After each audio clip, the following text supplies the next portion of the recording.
मौसम थोड़ा गड़बड़ है ना, और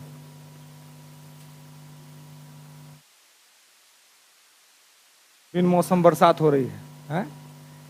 फागुन के महीने में सावन का फील ले रहे हैं हम लोग, है ना। फागुन ही चल रहा है ना जी। हैं? चलिए, तो हम लोग कल क्या देख रहे थे? टाइप्स ऑफ स्टेट्स, है ना। राज्यों का प्रकार हम लोग देख रहे थे, और राज्यों के प्रकार में हम लोगों ने देखा था कि इम्पीरियलिस्टिक स्टेट होता है ना। सबसे पहले मोनार्कियल स्टेट की बात की थी, मोनार्कियल स्टेट के बाद इम्पीरियलिस्टिक स्टेट की बात की थी, उसके बाद कॉलोनिकल स्टेट की बात की थी हमने, फिर हमने प्रोटेक्टोरेट स्टेट की बात की थी, फिर हमने डोमिनियन स्टेट की बात की थी, और फिर हमने बात की थी सोवर्निटी रिपब्लिक स्टेट का। और हमने ये बात किया था कि वर्तमान में भारत की जो स्थिति है वो संप्रभु गणतांत्रिक राज्य की स्थिति है ना। तो की भेलो ब्रजेश जी, देखिए भाई, चलिए तो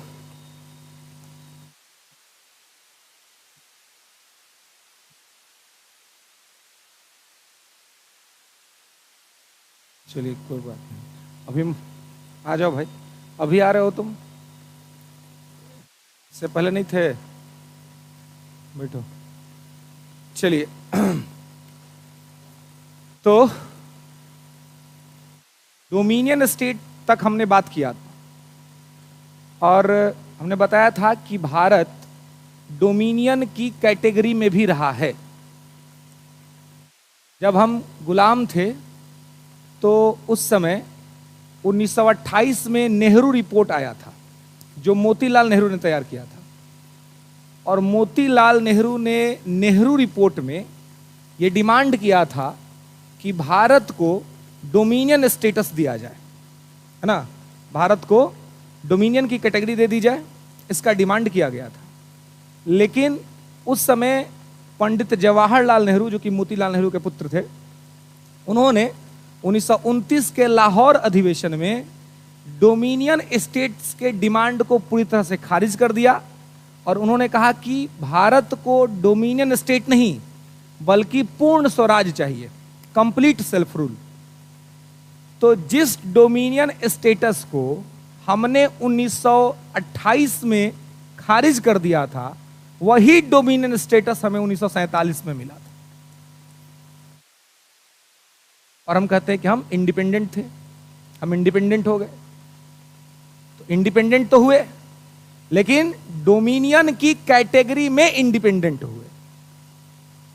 भारत जो स्वतंत्र हुआ तो किस कैटेगरी में स्वतंत्र हुआ भाई?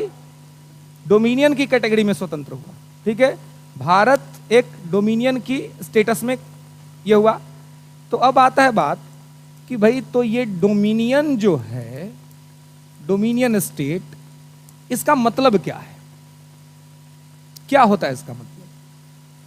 तो डोमिनियन स्टेट का मतलब होता है कि आप स्वतंत्र होंगे पूरी तरीके से, आप सब कुछ अपनी मर्जी के करेंगे, लेकिन आपका एक हेड बॉस है, उसको आपको सब कुछ सूचना देना होगा और उसके प्रति सम्मान रखना होगा। जैसे हम सब लोग गांव छोड़ के पटना में तैयारी करने के लिए आए हैं, तो हम सब लोग अपने माता पिता के डोमिनियन हैं, समझ रहे हैं? कैसे? कि हम तो उनके सुप्रीम, हमारे वही है, माता पिता हैं। कुछ भी करिएगा तो उनको इन्फॉर्म करिएगा। लेकिन क्या होता है कि हम जब घर से निकलते हैं और बाहर आते हैं पढ़ने के लिए, तो हमें समझ में आता है कि अभी हम वास्तव में आज़ाद देश के आज़ाद नागरिक हैं। नहीं, जब पटना आते हैं, दिल्ली जाते हैं, कुछ लोग इलाहाबाद जाता है, कुछ इंजीनियरिंग और मेडिकल वाले कोटा चले जाते हैं, क्योंकि मैट्रिकुलेशन तक तो हमारी स्थिति क्या होती है? माता पिता का पूरा कंट्रोल, है ना, और एक शेड्यूल फिक्स होता है, स्कूल जाइए और आइए।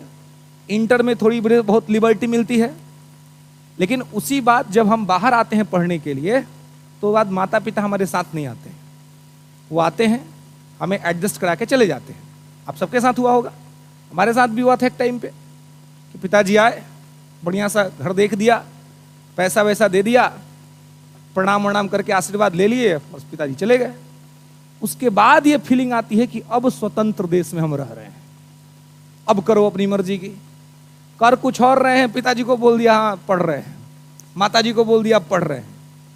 डोमिनियन वाली कैटेगरी है कि आप अपनी आजादी को पूरा लुत्फ उठा रहे हैं, लेकिन आपका जो मालिक है उसको आप इन्फॉर्म नहीं कर पा रहे हैं, बस उसके प्रति सम्मान रख रहे हैं। लेकिन हमें माता पिता के प्रति तो इंफॉर्मेशन भी रखना चाहिए और सम्मान तो रखना ही चाहिए, है ना। लेकिन मैं बस आपको समझाने के लिए बोल रहा हूं कि 47 से 50 के बीच में भारत की स्थिति डोमिनियन की थी, ठीक है। अगर आपसे पूछा जाए भारत कब से कब तक था, तो 15 अगस्त 1947 से लेकर के 26 जनवरी 1950 तक भारत की जो कैटेगरी थी वो डोमिनियन स्टेटस की कैटेगरी थी। इस बीच ब्रिटेन के राजा अथवा महारानी भारत के हेड ऑफ द स्टेट हुआ करते थे, लेकिन सिंबॉलिक तौर पर, प्रतीकात्मक तौर पर उनसे कुछ भी पूछने की आवश्यकता नहीं थी। भारत को जो मर्जी सो भारत कर सकता था, लेकिन सम्मान के तौर पे हम उनको मानते थे, क्योंकि इंडिया इंडिपेंडेंस एक्ट 1947 जो आया था उसी से भारत इंडिपेंडेंट हुआ था, और उसमें लिखा हुआ था कि हम दो डोमिनियन को स्वतंत्र कर रहे हैं, एक भारत नाम का डोमिनियन और एक पाकिस्तान नाम का डोमिनियन। और जिस दिन ये दोनों देश अपना संविधान लागू कर लेंगे, इनकी डोमिनियन की कैटेगरी खत्म हो जाएगी, ये इसमें कहा गया था। तो हमने 26 जनवरी 1950 को अपना क्या कर लिया, तो संविधान लागू कर लिया।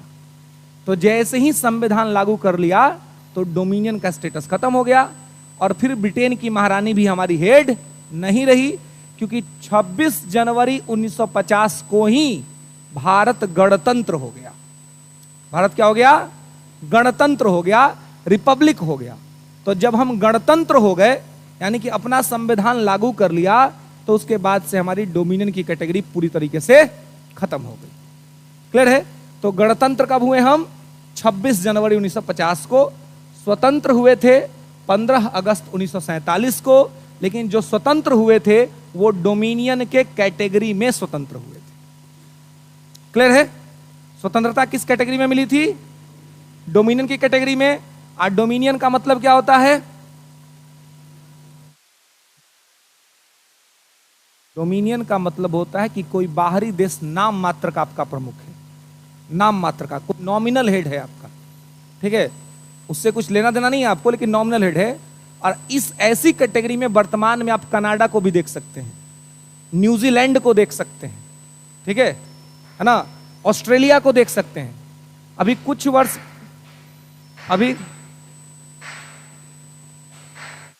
कौन पकड़े लो, हाँ पगला सब, हाँ यह ठोक रहा है, फैक्ट्री को लगा दिया का, को ला कर साइड में, हाँ?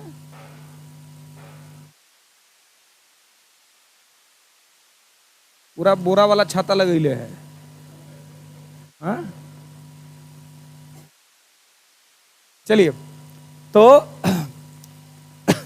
ये यहां पर न्यूजीलैंड, ऑस्ट्रेलिया, कनाडा, ये सब आज भी डोमिनियन के उदाहरण हैं। अब ऑस्ट्रेलिया को कुछ भी करना होता है तो ये ब्रिटेन से पूछने जाता है? नहीं जाता है। इसको ब्रिटेन से कुछ भी पूछने की आवश्यकता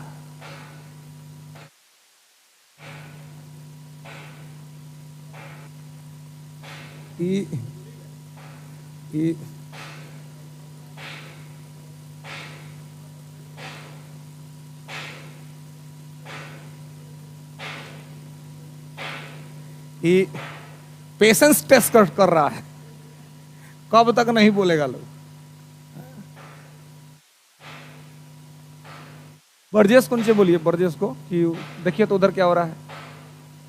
हाँ बोलिए, बोलिए कि सर क्लास में बुला रहे हैं। चलिए, हाँ जी,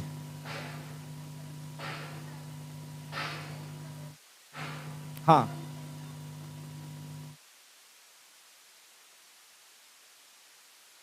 देखिए एंट्रीम, हाँ ये ब्रजेश जी बाहर में क्या बहुत ज्यादा ठोक ठाक कर रहा है, देखिए ना थोड़ा इसको, देखिए वो बोरा वाला छाता लगेले है, उसको कहिए कुछ कि भाई। हाँ,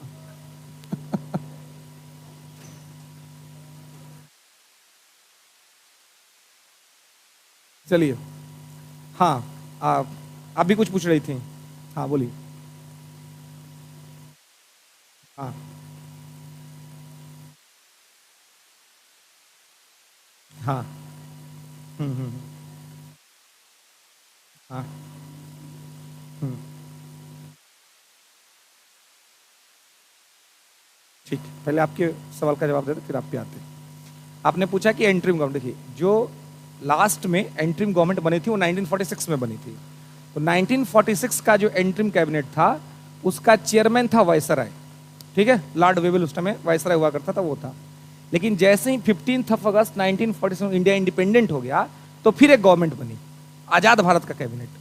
और आजाद भारत के कैबिनेट में नेहरू जी प्रधानमंत्री के पद पे थे। 47 में ही नेहरू प्रधानमंत्री के पद पे आ गए, लेकिन 1946 में नेहरू जी को प्राइम मिनिस्टर का पोस्ट ऑफर नहीं हुआ था। उस समय प्राइम मिनिस्टर वाला पद संभाल रहा था वायसराय, ठीक है। तो आजादी के बाद इनको मिल गई नेहरू जी को पोस्ट। तो आजादी से पहले एंट्रीम गवर्नमेंट काम कर रही थी, आजादी के बाद नहीं। आजादी के बाद स्वतंत्र भारत का कैबिनेट बना जिसके प्राइम मिनिस्टर नेहरू थे, ठीक है। तो एंट्रीम अगर कहीं पे लिखा हुआ है तो एंट्रीम का मतलब होता है अस्थाई, टेम्पररी, ठीक है। और ये हमने बहुत बार बताया था, और अभी एक एग्जाम हुआ है कुछ शायद टीचर्स का या कुछ हुआ तो उसमें एंट्रीम शब्द पूछा गया था। मैं रेगुलर क्लास में आपको बता रहा था कि अंतरिम हिंदी में कहते हैं, हिंदी में एंट्रीम कहते हैं, जिसका मतलब होता है अस्थाई, है ना।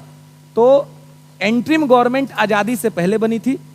जैसे ही देश स्वतंत्र हो गया तो स्वतंत्र भारत का पहला कैबिनेट बना, और पहले कैबिनेट में ही नेहरू जी को प्राइम मिनिस्टर का पोस्ट मिल गया था, ठीक है। तो इसलिए वहां पर एंट्रीम गवर्नमेंट नहीं थी। जब संविधान बन रहा था तब एंट्रीम गवर्नमेंट नहीं थी, ठीक है। कुछ समय के लिए थी, क्योंकि 9 दिसंबर 1946 को संविधान सभा की पहली बैठक हुई थी और संविधान 26 नवंबर 1949 को बनकर तैयार हुआ था। तो और इस बीच 15 अगस्त को इंडिया इंडिपेंडेंट हो गया था। तो एंट्रीम गवर्नमेंट बहुत समय तक वर्क नहीं कर पाई थी। 15 अगस्त 1947 को जब इंडिया स्वतंत्र हुआ तो स्वतंत्र भारत का पहला कैबिनेट बना।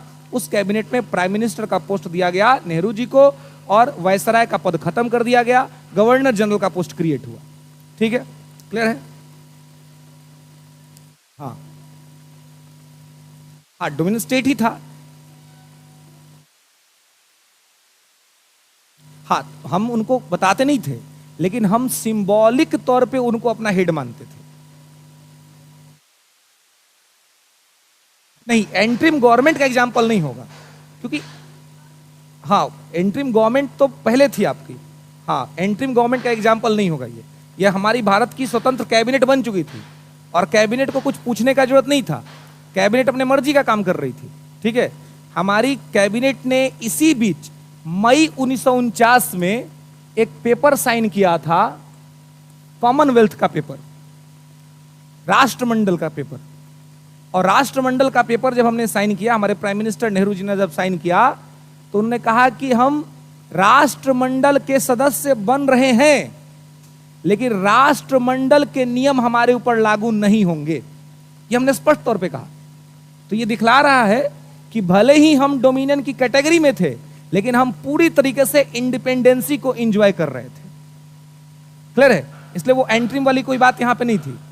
अब आपने कहा कि जब क्रिप्स मिशन में हमने ये डोमिनियन को रिजेक्ट कर दिया था, तो फिर आजादी मिलने के बाद इसको एक्सेप्ट करने का क्या कारण है, यही है ना सवाल आपका, कि आफ्टर इंडिपेंडेंसी भी हम डोमिनियन में क्यों आए, यही सवाल है आपका।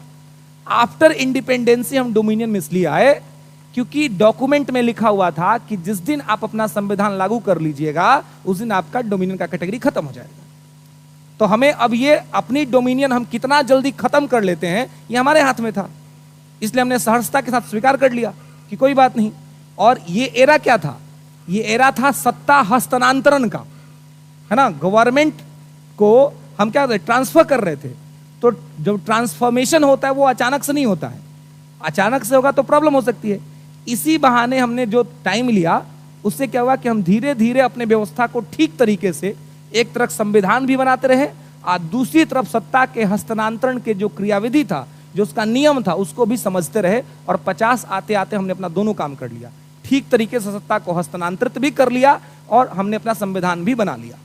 अब रही बात, एक सवाल आपके मन में यह आ सकती है कि जब हम स्वतंत्र हो गए तो फिर लॉर्ड माउंटबेटन गवर्नर जनरल क्यों? क्योंकि हम हमेशा पढ़ते हैं कि स्वतंत्र भारत का पहला गवर्नर जनरल लॉर्ड माउंटबेटन। इसमें कोई जो है टेक्निकल इश्यूज नहीं है, इसमें कुछ, इसमें बस इशू क्या है, तो इसमें इशू है प्रधानमंत्री नेहरू जी की चाहत। उनकी फ्रेंडशिप थी बहुत अच्छी लॉर्ड माउंटबेटन के साथ। तो जब वो प्राइम मिनिस्टर बने तो उन्होंने देखा कि हमें रिपब्लिक तो बनना ही है, तो जब हम रिपब्लिक बनेंगे तो अपने व्यक्ति को राष्ट्रपति बना लेंगे। अभी हम क्या करते हैं कि लॉर्ड माउंटबेटन को गवर्नर जनरल का पोस्ट दे देते हैं। इसलिए आजादी के बाद वो अपना उन्होंने मित्र धर्म का पालन करते हुए क्या किया, लॉर्ड माउंटबेटन को बना दिया भारत, स्वतंत्र भारत का पहला गवर्नर जनरल। लेकिन जैसे ही लॉर्ड माउंटबेटन बने, पूरे भारत में इस बात का विरोध हुआ कि 1757 में पहली बार पोस्ट आया था गवर्नर ऑफ बंगाल। तो 1757 से लेकर के टिल इंडिपेंडेंट, आजादी तक हम तो अंग्रेजों को ही देखते आए हैं, झेलते आए हैं। अब जब मौका मिला कि हम अपने किसी व्यक्ति को गवर्नर जनरल के पोस्ट पे अपॉइंट करें, तो फिर हमारे राष्ट्राध्यक्ष ने क्या कर दिया, किसी अंग्रेज को बिठा दिया। इस बात का पूरे भारत में बड़े स्तर पर विरोध हुआ आजादी के बाद। और जब यह विरोध हुआ तो फरवरी 1948 में पंडित नेहरू को अपना बात वापस लेना पड़ा और लॉर्ड माउंटबेटन को कहना पड़ा कि सर अब आप रिजाइन कर दीजिए, क्योंकि हम आपको गवर्नर जनरल बना के रखने की स्थिति में नहीं है, क्योंकि भारत की जनता आपको स्वीकार नहीं कर रही है। तब एक हमने एक प्लान बनाया था, जो हमारे पॉलिटिशियंस ने बनाया था, हमारे कॉन्स्टिट्यूशन मेकर्स ने बनाया था, कि जब देश स्वतंत्र हो गया और जब गणतंत्र होगा तो पूरे भारत को एक रखने के लिए उत्तर भारत से प्रधानमंत्री और दक्षिण भारत से राष्ट्रपति रखेंगे। प्लान यही था, ताकि दक्षिण भारत को भी लगे कि हमारा प्रेजेंटेशन है। अब प्राइम मिनिस्टर का पोस्ट ऑलरेडी पहले से रिजर्व था, नेहरू जी रिजर्व कर लिए थे, तो राष्ट्रपति का पद बचा हुआ था। तो कहा गया कि सी राजगोपालाचारी को राष्ट्रपति बना देंगे। लेकिन जब इस तरह की परिस्थितियां उत्पन्न हो गई बीच में ही, और अभी संविधान बना नहीं था, तो ऐसे में गवर्नर जनरल का पोस्ट देना पड़ा सी राजगोपालाचारी जी को। जो चक्रवर्ती राजगोपालाचारी थे, उनको हमने ये पोस्ट ऑफर किया कि भाई आप बन जाइए भारत के गवर्नर जनरल। तो 1948 में फरवरी में जब लॉर्ड माउंटबेटन ने अपना रिजिग्नेशन दिया, तो उनके जगह पर सी राजगोपालाचारी को भारत के का गवर्नर जनरल बनाया गया। और फिर जब संविधान अपना काम कंप्लीट हो गया, संविधान सभा ने संविधान बना लिया, और जब हुआ कि हम 26 जनवरी 1950 को संविधान लागू कर रहे हैं, तब हुआ कि अब राष्ट्राध्यक्ष किसको बनाया जाए। तो देखा गया कि भाई संविधान सभा, क्योंकि ऑलरेडी एक पोस्ट धारण कर चुके थे सी राजगोपालाचारी जी, तो अब हुआ कि भाई संविधान सभा में जो सबसे बेहतरीन और योग्य व्यक्ति थे वो थे राजेंद्र प्रसाद, हमारे बिहार से। और राजेंद्र प्रसाद जी को हुआ कि भाई इनको हमें कोई पद देना चाहिए। तो हुआ कि भाई इनके जैसे योग्य व्यक्ति के लिए कौन सा पद हो सकता है, तो हुआ कि इनको भाई राष्ट्रपति का पद दिया जाए। इसलिए 24 जनवरी 1950 को संविधान सभा की जब अंतिम बैठक हुई, तो संविधान सभा ने अपना राष्ट्रपति चुन लिया कि भाई हमारा जो स्वतंत्र भारत के, जो गणतंत्र भारत के जो पहले राष्ट्राध्यक्ष होंगे, राष्ट्रपति होंगे, वो राजेंद्र प्रसाद होंगे। तो 26 जनवरी 1950 को राजेंद्र प्रसाद का एज अ प्रेसिडेंट के रूप में ओथ भी करा दिया गया और वो राष्ट्रपति के तौर पे नियुक्त हो गए। तो कहने का मतलब है कि हम डोमिनियन वाली कैटेगरी में आजाद हुए जरूर, लेकिन इसका कहीं से ये मतलब नहीं था कि हमें ब्रिटेन का कोई बात सुनना था या ब्रिटेन का कोई बात मानना था, या हम अभी भी ब्रिटेन के गुलाम थे। हम कर वही रहे थे जो हमारी मर्जी थी। अगर लॉर्ड माउंटबेटन को गवर्नर जनरल बनाया गया तो ये हमारी मर्जी थी। डोमिनियन स्टेटस अगर एक्सेप्ट किया तो ये हमारी मर्जी थी। हमने तय किया कि अपना संविधान लागू कर लेंगे तो डोमिनियन की कैटेगरी खत्म हो जाएगी। तो ये सारी चीजें हमने अपनी मर्जी के मुताबिक स्वीकार किया और इसको लागू किया। क्लियर है, समझ रहे हैं? तो यहां पर इसको आपको ध्यान रखना है कि किस तरह की स्थिति जो है सो रही थी। हाँ जी, हाँ। ऐसा नहीं कर सकते, ये कैसे कर सकते हैं? ऑस्ट्रेलिया का अपना संविधान है, डोमिनियन स्टेटस में आज भी है, न्यूजीलैंड का है। तो हमारा लिखा हुआ था उस इंडिया इंडिपेंडेंस एक्ट में लिखा हुआ था, जो ब्रिटिश पार्लियामेंट ने जो एक्ट साइन किया, उस एक्ट में लिखा हुआ था कि जिस दिन आप अपना कर लेंगे संविधान, उस दिन ये खत्म हो जाएगा। हाँ, according to India independence act and according to article 395 also, 395 में यही बात लिखा हुआ है। आर्टिकल 394 यही बात लिखा हुआ है। 394 और 395 में यही बात लिखा हुआ है। क्लियर है कि हमारी डोमिनियन की कैटेगरी कैसे खत्म हो जाएगी। क्लियर है। तो डोमिनियन में किसी को कोई इशू, कोई दिक्कत कि भारत ने कब तक डोमिनियन का कैटेगरी एंजॉय किया था? तो जब तक हमारी ये जो है सो संविधान लागू नहीं हुआ था तब तक। ठीक है। अब इसके बाद 26 जनवरी 1950 को जब संविधान लागू हो गया, ऐसे तो 26 नवंबर 1949 को बनके तैयार हो गया था, लेकिन फिर भी हमारे संविधान निर्माताओं ने इंतजार किया, वेट किया किसका? 26 जनवरी का, कि 26 जनवरी को संविधान लागू करेंगे। क्यों वेट किया? क्योंकि 26 जनवरी 1930 को पंडित जवाहरलाल नेहरू ने रावी नदी के तट पर झंडा फहरा करके स्वतंत्रता दिवस मना लिया था। इसलिए 26 जनवरी का डेट पहले से हमारे इतिहास में मेमोरेबल था। तो हम चाहते थे कि कुछ ऐसा करे कि ये डेट हमेशा इतिहास में स्मरणीय हो जाए। तो हम किस दिन आजाद होंगे ये हमारे बस में नहीं था, क्योंकि हम किसी और के गुलाम थे। लेकिन हम किस दिन गणतंत्र होंगे ये हमारे बस में था, क्योंकि हम स्वतंत्र देश जो है वो अपना संविधान बना रहा था और अपने आप को रिपब्लिक डिक्लेयर करने वाला था। तो हमने तय किया कि जब 26 नवंबर 1949 को हमारा कॉन्स्टिट्यूशन बन गया, तो हमने निश्चित किया कि हम इसको लागू 26 जनवरी 1950 को, क्योंकि वो है 20वां वर्षगांठ, है ना। 1930 से वो 20वां वर्ष पड़ रहा था। हमने सोचा कि जब 26 को लागू करेंगे तो ये हमेशा से भारत के इतिहास में हो जाएगा। होता है ना, अभी भी तो लोगों के लाइफ में डेट्स का इंपॉर्टेंट होता है ना। देखते ना, लोग मनाते हैं मैरिज डे, बर्थडे, है ना। अब तो और एडवांस हो गया, फर्स्ट डे कब मिले थे, मिड डे, है ना। मिड डे तो मनता ही है भाई, उसके बाद कौन सा डे को मिले थे भाई, अब वो वाला डे वो इंपॉर्टेंट हो जाता है। अब इतना सारा डे मनाने के लिए क्या चाहिए? इकोनॉमिक सिक्योरिटी चाहिए, आर्थिक आत्मनिर्भरता चाहिए। पैसा होगा तो ना डे मनेगा जी, है। होली किसके लिए आ रहा है? जिसके पास पैसा है। पैसा नहीं है तो होली बस दूसरे के यहाँ जाके पुआ खा लीजिए, अपने यहाँ तो वैसे भी नहीं बनेगा, पैसा ही नहीं है, कैसे बनेगा भाई, है ना। तो कोई भी फेस्टिवल्स या कोई भी सेलिब्रेशन तब होता है जब आप इकोनॉमिक इंपावर होते हैं, आर्थिक रूप से सशक्त होते हैं। अगर आर्थिक सशक्तिकरण है तो सारे सेलिब्रेशंस हैं, अगर आर्थिक सशक्तिकरण नहीं है तो फिर कोई भी सेलिब्रेशन आपके लिए नहीं है ना।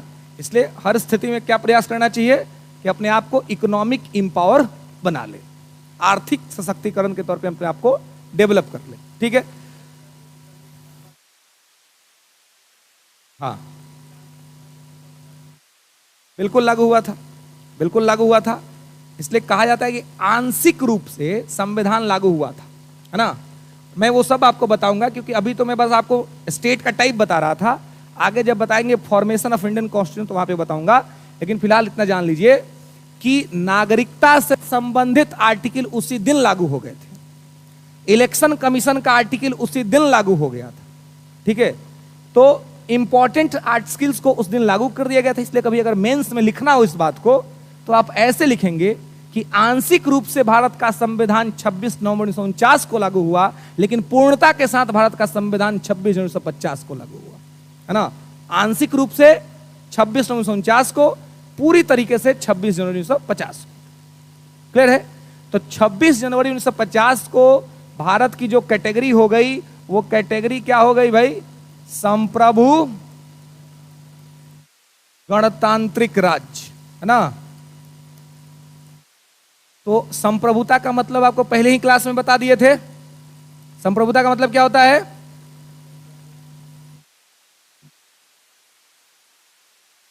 गुड। आंतरिक सर्वोच्चता और बाह्य स्वतंत्रता, है ना। Internal supremacy and external liberty, that is called sovereignty. मतलब 26 जनवरी 1950 को यह स्पष्ट हो गया कि भारत पर अब किसी भी का भी नाम मात्र का भी कोई अधिकार नहीं है। जो कि पहले डोमिनियन में था ना, नाम मात्र का, अब नाम मात्र का भी कोई अधिकार किसी का नहीं है। अब भारत को जो मर्जी वो भारत करेगा, किसी को उससे कोई लेना देना नहीं होना चाहिए। तो संप्रभुता का मतलब समझते हैं, गणतांत्रिक। गणतंत्र का मतलब क्या होता है?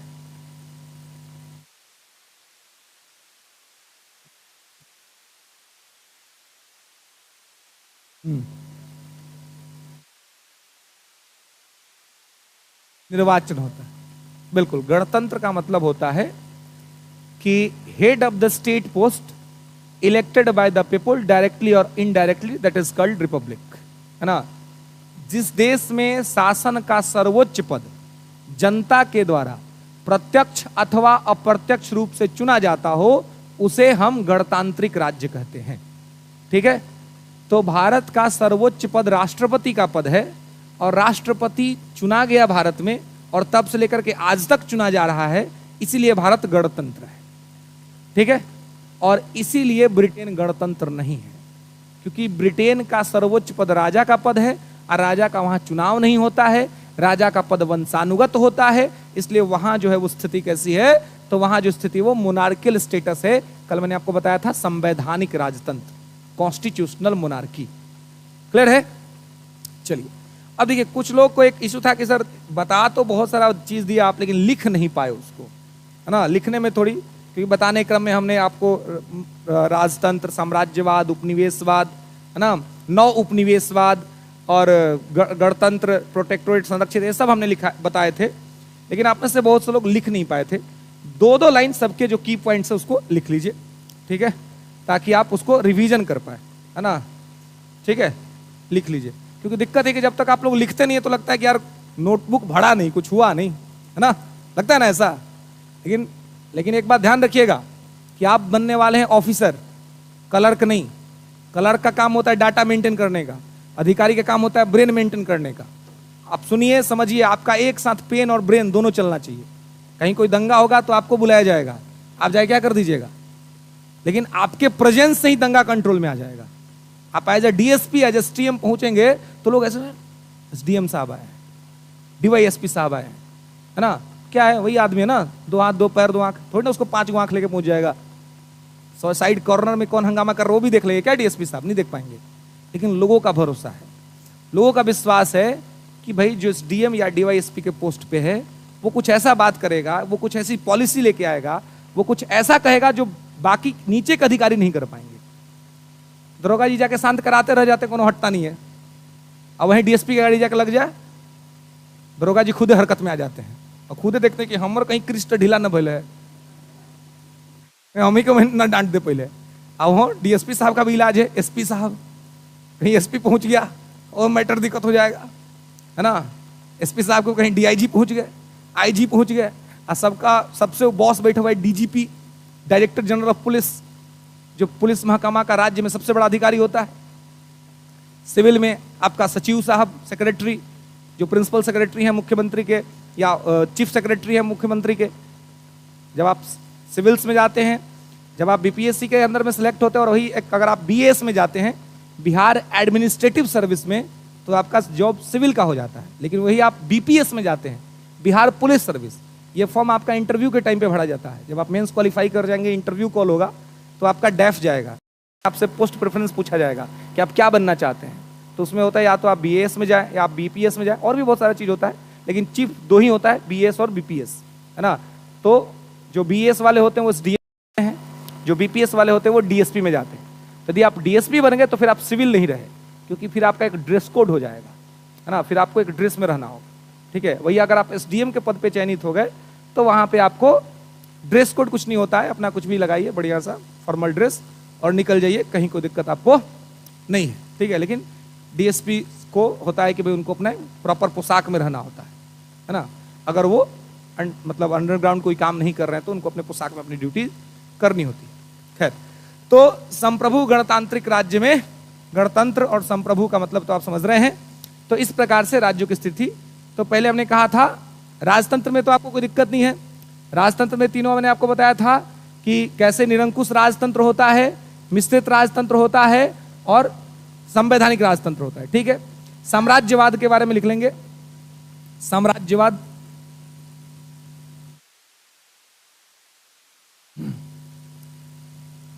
साम्राज्यवाद लिखेंगे कि साम्राज्यवाद के विचार के अंतर्गत, साम्राज्यवाद के विचार के अंतर्गत कोई बड़ा शक्तिशाली राष्ट्र, कोई बड़ा शक्तिशाली राष्ट्र, कोई बड़ा शक्तिशाली राष्ट्र अपने से कमजोर राष्ट्र को, अपने से कमजोर राष्ट्र को पूरी तरीके से, अपने से कमजोर राष्ट्र को पूरी तरीके से अपने अंदर समाहित कर लेता है। Under the imperialistic ideology,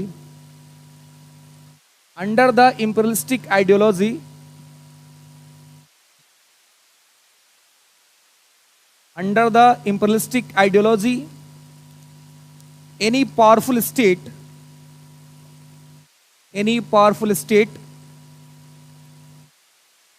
covered to any weaker section state, covered to any weaker section state, weaker section state, holistic control, holistic control, holistic control,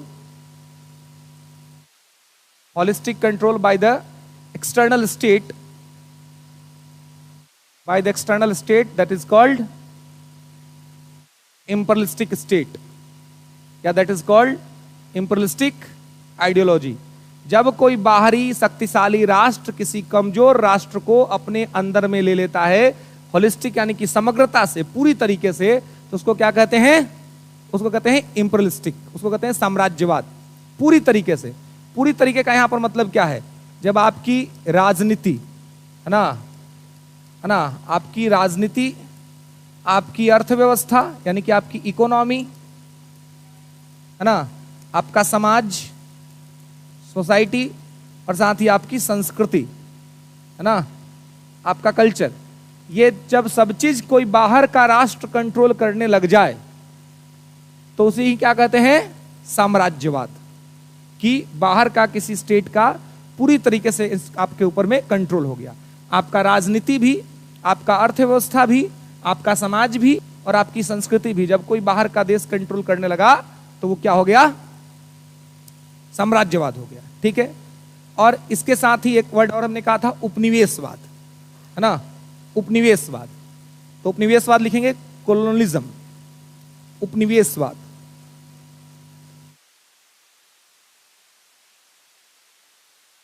उपनिवेशवाद लिखेंगे।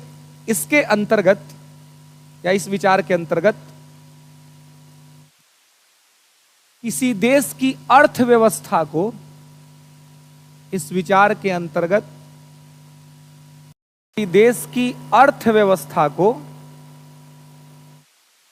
किसी देश की अर्थव्यवस्था को, किसी देश की अर्थव्यवस्था को जब कोई बाहरी देश नियंत्रित कर लेता है, किसी देश की अर्थव्यवस्था को जब कोई बाहरी देश नियंत्रित कर लेता है तो उसे उपनिवेशवाद कहते हैं, तो उसे उपनिवेशवाद कहते हैं। Under the colonialism ideology, under the colonialism ideology, any external state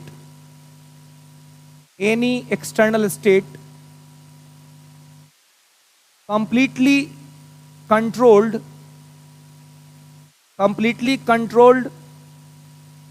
economic, completely control economic condition, completely controlled economic condition, that is called कोलोनलिज्म, जब कोई बाहरी देश किसी देश का अर्थव्यवस्था कंट्रोल में ले ले, इकोनॉमी पूरी कंट्रोल में ले ले, है ना, तो उसको क्या कहेंगे? उपनिवेशवाद। हमारे साथ पहले यही हुआ, हम पहले ब्रिटेन के उपनिवेश बने, क्योंकि ईस्ट इंडिया कंपनी भारत आई और भारत आकर के इसने क्या किया? भारत के मार्केट को कंट्रोल में लिया। और जब भारत के मार्केट उनके कंट्रोल में चले गए, तब उन्होंने सोचा कि अधिक से अधिक लाभ तब कमाएंगे जब हम यहाँ के राजा को कंट्रोल में ले लें, यानी कि यहाँ की पॉलिटिक्स को कंट्रोल में ले लें। तो फिर उन्होंने पॉलिटिक्स को कंट्रोल में लेना शुरू किया और लगभग 100 साल तक भारत में कंपनी ने रूल किया, 1757 से 1857। ये फेज था जो पूरी तरह से भारत उपनिवेश था। और वही 1858 से 1947 का जो फेज था, अब क्या हुआ? इंपीरियलिज्म हो गया, साम्राज्यवाद। क्योंकि पहले तो कंपनी ही सब कुछ कंट्रोल कर रही थी, अब महारानी सब कुछ कंट्रोल में करने लगी ब्रिटेन से बैठ करके। ठीक है, तो ये इससे मतलब साम्राज्यवाद और उपनिवेशवाद दोनों एक दूसरे से जुड़ा हुआ चीज है, लेकिन साम्राज्यवाद में पूरा तरह से कंट्रोल होता है, उपनिवेशवाद में अर्थव्यवस्था कंट्रोल होता है। तो आप कह सकते हैं कि साम्राज्यवाद यदि लक्ष्य है तो उपनिवेशवाद उसका रास्ता है। समझ रहे है ना?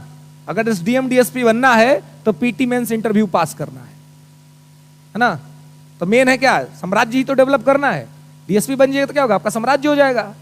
फिर आपके जितने नातेदार रिश्तेदार हैं, डीएसपी बन के पटना में रहने का कोई मजा नहीं है जी। भैया क्या कोई नहीं पूछता हो, यहाँ तो इतना आईएएस बैठे लो, क्या पूछ लो, है कि नहीं? डीएसपी बन के अपने गांव जाइए, सप्ताह में रोज एक दिन जाइए, कहीं छुट्टी निकाल करके और पूरा घर पहुंचिए। मैं गांव का आदमी, के लोग है डीएसपी आई लोग, यहाँ क्या को डीएसपी गाड़ी रोज पटने यहाँ से जाता है? कितना तो आप ही लोग हैं, रोकिए पहले हमको जाने दीजिए महाराज, निकल जाते हैं, है कि नहीं? यहाँ पे नहीं होता है। कहाँ होता है? गांव में होता है ना? जिला में देखिए आईएएस का क्या स्थिति है। सेक्रेटेरिएट चल जाइए, सचिवालय, 50 को आईएएस की गाड़ी लगा हुआ है कि नहीं? हाँ जी, हाँ, पहले कुलिस्टिक है फिर इम्पलिस्टिक है।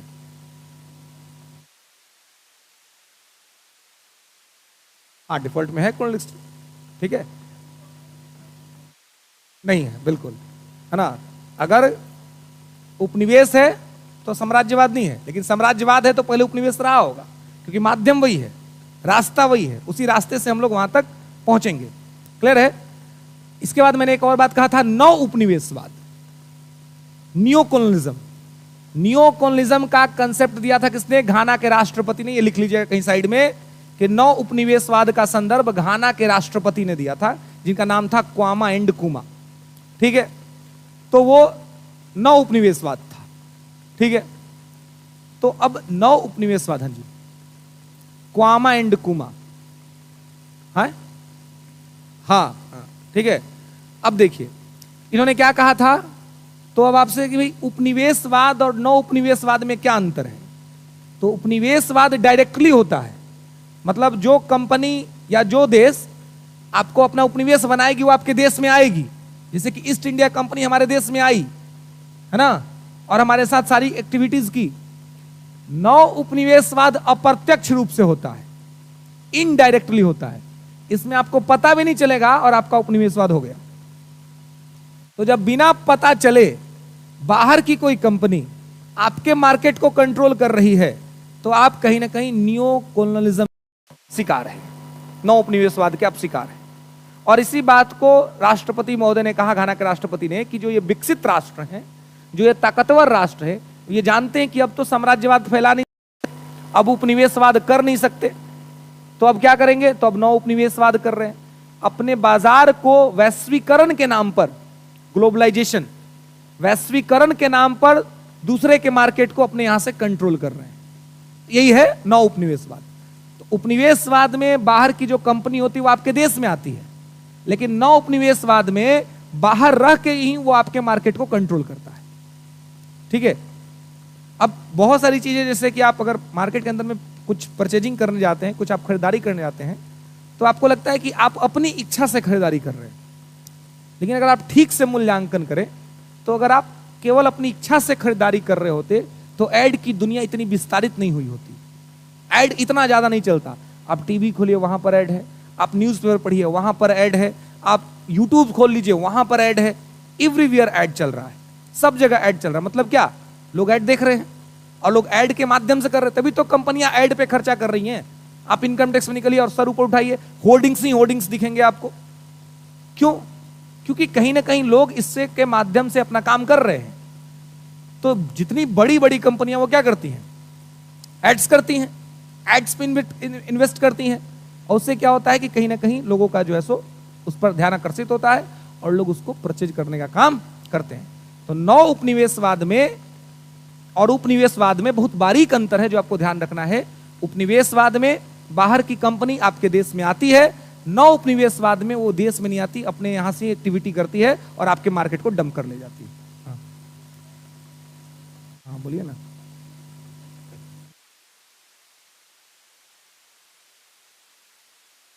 हम्म।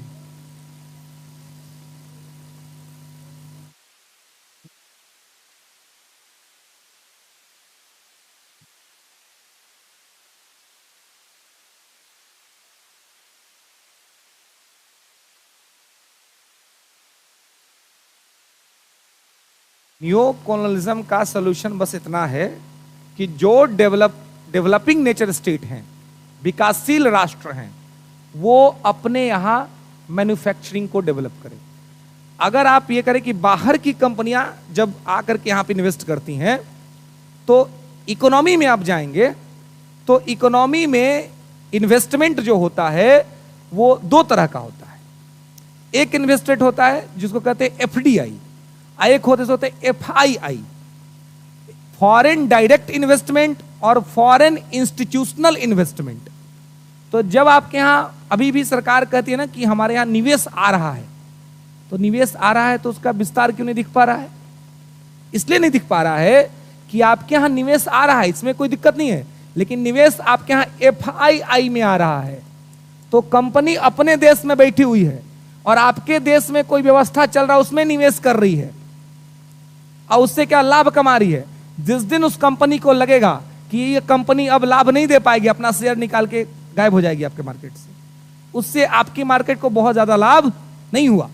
लेकिन वही अगर कंपनी एफडीआई में आएगी तो अपना यहां पर इंस्टीट्यूशन डेवलप करेगी, आपके यहां के लोगों को रोजगार मिलेगा, अलग अलग तरह के जॉब्स जनरेट होंगे।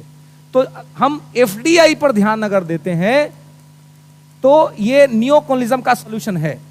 लेकिन अगर हम एफआईआई पर बहुत ज्यादा खुश होते रहेंगे कि हमारा निवेश तो आ ही रहा है, हमें क्या दिक्कत है, तो निवेश आएगा लेकिन आपके यहां बेरोजगारी कम नहीं होगा। बेरोजगारी कम करने के लिए आपको अपने यहां एफडीआई मंगाना पड़ेगा, है ना। तो हमें अपने आप को मैन्युफैक्चरिंग हब डेवलप करना पड़ेगा। इसीलिए प्रधानमंत्री मोदी जब 14 में आए तो एक योजना लेके आए, मेक इन इंडिया। हालांकि ये तो बहुत प्रचार कर देते हैं, इससे पहले जब मनमोहन सिंह थे तो उन्होंने भी एक योजना लाई थी, इन्वेस्ट इन इंडिया। लेकिन इन्वेस्ट इन इंडिया का बहुत ज्यादा प्रचार नहीं हुआ, मोदी जी के मेक इन इंडिया का बहुत ज्यादा प्रचार हो गया, है ना। लेकिन योजनाएं काम कर रही हैं, ठीक है। तो कहने का मतलब यह है कि न्यू कॉलोनिज्म को अगर कंट्रोल करना है तो अपने देश को आपको मैन्युफैक्चरिंग हब बनाना पड़ेगा। क्लियर है? ये सॉल्यूशन है, ठीक है। तो यहां पर इसको आपको ध्यान रखना है। तो नौ उपनिवेशवाद में क्या होगा, तो कोई बाहर का देश, एनी एक्सटर्नल कंट्री, वो क्या करेगी, आपके देश के मार्केट को कंट्रोल करेगी, ठीक है। लिख लेंगे कि जब कोई बाहरी देश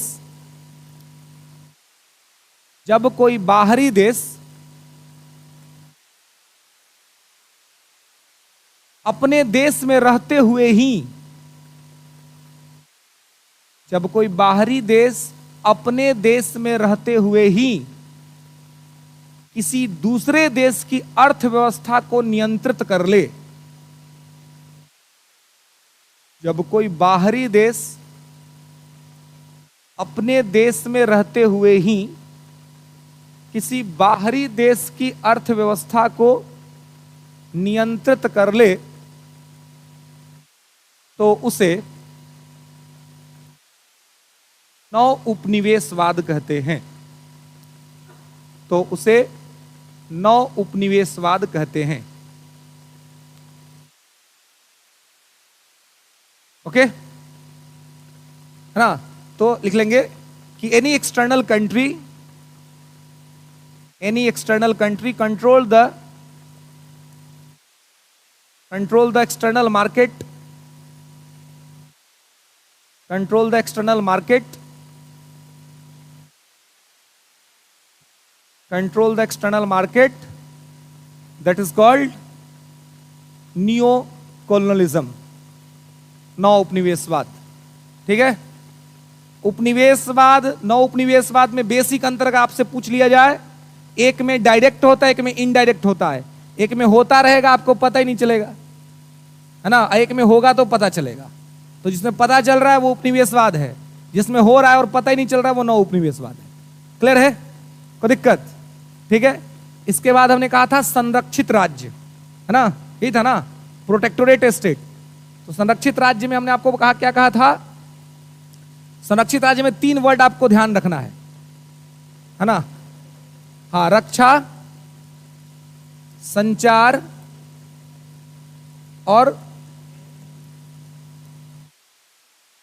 विदेश सेवा, या यूं कह ले कि बाह्य नीति, है ना।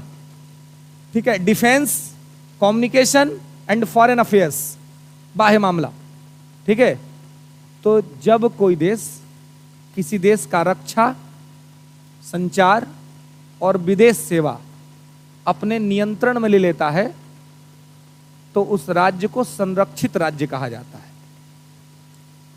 जब कोई देश किसी देश के या किसी राज्य के रक्षा, संचार और विदेश सेवा को अपने नियंत्रण में ले लेता है तो उसे संरक्षित राज्य कहा जाता है। ठीक है।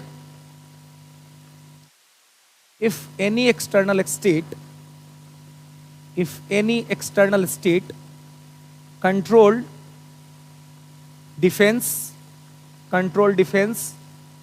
Communication, foreign affairs, defence, communication, foreign affairs,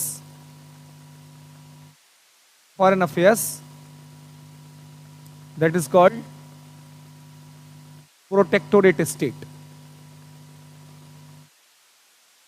वर्तमान में आप कह सकते हैं, जापान को कह सकते हैं एक प्रकार से प्रोटेक्टोरेट स्टेट है, जिसको अमेरिका ने ये वचन दिया हुआ है कि तुम्हारे ऊपर हुआ हमला हमारे ऊपर हमला माना जाएगा।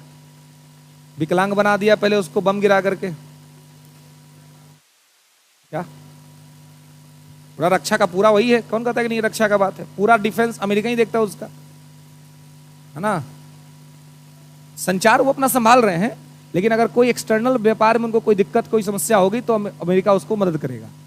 क्योंकि जब अमेरिका ने उस पर एटम बम गिरा दिया और उसको कह दिया कि अब तुम परमाणु हथियार नहीं बना सकते हो और अब तुम कोई भी डिफेंस सर्विस नहीं कर सकते हो, तब अमेरिका ने यह वादा किया तो कि भाई अगर तुमको हम मना कर रहे हैं तो तुम इस बात से निश्चिंत रहो कि तुम्हारे सॉवरेनिटी को कोई डिस्टर्ब नहीं करेगा, क्योंकि अगर तुम पर कोई हमला करेगा तो हम मानते हैं कि हमला मेरे पे होगा और फिर मैं उसके लिए लड़ूंगा। इसलिए आप देखिए जापान का कोई खास दिक्कत किसी के साथ होता नहीं है। कभी कभी चाइना के साथ दिक्कत होती है, तो चाइना का तो सबके साथ दिक्कत है ना, चाइना का तो अमेरिका के साथ ही दिक्कत है ना। तो कोई अगर मैंने ऐसा पड़ोसी हम लोग पाल ले जो झगड़ालू टाइप का हो तो क्या कर सकते हैं। तो वैसा है, अभी चाइना का उपाय हमने किया है ताइवान में, है ना, वियतनाम में भी किया है। सबसे बेहतरीन उपाय तो हमने वियतनाम में किया है ना। वियतनाम तेल निकाल रहा था, है ना, तो ये मना कर दिया, चाइना मना कर दिया कि भाई आप नहीं निकाल सकते थे। वो जब तेल निकालता था ना, ये अपना लेके चल जाता था विमान सब, और कहता था कि हम बम गिरा देंगे। वियतनाम बेचारा डर गया कि क्या कर, कहीं बम गिरा देगा दिक्कत हो जाएगा। तो मोदी जी ने पूछा क्या दिक्कत है भाई तुमको? बोला हमको तेल नहीं निकालने दे रहा, हमारे जमीन हमारे तेल नहीं निकालने दे रहा। अरे निकालोगे तो बम गिरा देंगे, नहीं तो हम निकालेंगे। मोदी जी ने कहा कि काम हम तेल निकालते हैं तुम्हारे यहाँ करके, और सौदा करते 50% तुमको देंगे, 50% हम लेंगे। तो बोला ठीक है आप आ जाइए, कोई दिक्कत नहीं है। भारत पहुंच गया। जब भारत तेल निकालने लगा तो फिर इसका भी गया, है ना। तो भारत अपना झंडा दिखाया, झंडा दिखा, जैसे भारत का झंडा दिखा रुक गया सब। 2-4 दिन रुका, अब फिर उसके बाद से मिसाइल लोड करने लगा कि अब मिसाइल छोड़ेंगे। वो भारत ने अपना विक्रांत लाके खड़ा कर दिया सामने, बोला करो। अब जैसे विक्रांत गया, चाइना पीछे चला गया, बोला कि ये निपटा देंगे भाई, करो तो करके देखो। 1962 वाला भारत थोड़ी है अब। 1962-61 में तो धोखा हुआ था ना हमारे साथ, हिंद चीनी भाई भाई, और रात में भाई के घर में घुस गया, है ना। तो ये उस समय की हमारी सामरिक असफलता थी, कूटनीतिक डिप्लोमेटिक हमारा फेल्योर था कि हम समझ नहीं पाए चाइना की पॉलिसी को। लेकिन अभी वैसी स्थिति नहीं है। अभी चाइना अपने फॉरेन पॉलिसी में इंडिया को घेरने के लिए एक मेथड पे काम कर रहा है ना, जिसको इंटरनेशनल रिलेशन में उस मेथड को कहा जाता है स्प्रिंग ऑफ पर्ल, है ना। मेंस में आपको मैं पढ़ाऊंगा वहां पे स्प्रिंग ऑफ पर्ल आईआर के अंदर में, जो इसको कहते हैं मोतियों की माला। वो एक माला बना रहा है जिसके तहत वो भारत को घेरने की कोशिश कर रहा है कि चारों तरफ से मैं भारत को घेर लूं, आज जब मन तब भारत के ऊपर में मैं कहीं से भी बम गिरा सकूं युद्ध की स्थिति में। तो भारत ने कहा कि बना लो स्प्रिंग पर्ल, कोई दिक्कत नहीं है। फिर हमने भी अपनी फॉरेन पॉलिसी डेवलप की और फिर हमने बनाया उसके स्प्रिंग ऑफ पर्ल का जवाब हमारे पास है डायमंड नेकलेस। हमारी भी एक पॉलिसी है, उसको कहते हैं डायमंड नेकलेस। और जहां जहां वो हमारे लिए चेक दिया है ना, उसके पीछे पीछे हम भी अपना चेक खड़ा कर देंगे। जैसे हमारे यहाँ तुम मिसाइल लोड करोगे तो वरा से पहले हम गिरा देंगे तुम पर, है ना। इसलिए चाइना अभी कंट्रोल में है और ये अमेरिका इस बात को समझता है कि भाई भारत ही है जो चाइना को कंट्रोल कर सकता है। इसलिए अमेरिका अपना जो रिलेशन है वो भारत के साथ लगातार अच्छा कर रहा है कि, और भारत को हेल्प भी कर रहा है। तो भारत का हेल्प इसलिए नहीं कर रहा है कि भारत को इससे फायदा होगा, भारत को हेल्प इसलिए कर रहा है कि अमेरिका का फायदा होगा। कल ही मैंने कहा था आपको कि शुद्ध बनिया का देश है ना, वो अपना बिजनेस अप्रोच पे सोचता है। उसकी आईआर में एक पॉलिसी है यूनिपोलर वर्ल्ड मल्टीपोलर एशिया। वो जानता है कि पूरे वर्ल्ड को एक करके रखेंगे तो हम नेता बन के रहेंगे। एशिया को मल्टीपोलर, एशिया में कहीं इंडिया पावरफुल रहे, कहीं चाइना पावरफुल रहे, कहीं जापान को थोड़ा सपोर्ट कर दो, कहीं पाकिस्तान को थोड़ा सपोर्ट कर दो, कि सब आपस में ही उलझा रहे। क्योंकि वर्ल्ड का सबसे बड़ा कॉन्टिनेंट है एशिया। अगर एशिया में एक कोई भी पावरफुल हुआ तो वो डायरेक्ट चैलेंज करेगा अमेरिका को। अमेरिका चाहता नहीं कि मेरा कोई दुश्मन बड़ा बने, इसलिए एशिया में सबको सपोर्ट करते रहो, एशिया में सबको लड़ाते रहो कि ये आपस में लड़ते रहेंगे तो हमको कभी चैलेंज ही नहीं करेंगे। ये है अमेरिका की पॉलिसी और ये अमेरिका इसी पॉलिसी पे काम करता है। तो हम लोग जो कुछ लोग जो आईआर को नहीं समझते, बड़ा खुश होते हैं, अरे अमेरिका तो हमारा मित्र बन गया, मित्र बन गया। वो पगला अपन देख रहा है कि हमर कितना फायदा है, हम कितना फायदा ले सकते हैं भारत से। हाँ, अभी अच्छी बात है कि संयोग बस वो अगर हमसे कोई फायदा लेगा भी तो हम पाकिस्तान थोड़ी हैं कि चाइना को सपोर्ट करते चले गए। और जब कोरोना आया तो कैसा मास्क भेज दिया जी, ऐसा कपड़ा का मास्क भेजा है जो कपड़ा लोग ऐसे नहीं कभी यूज करें, हैं, तो वो बर्बाद कर दिया। तो भारत वैसा नहीं है कि हम अपनी हितों को छोड़ करके समझौता किसी के साथ नहीं करेंगे।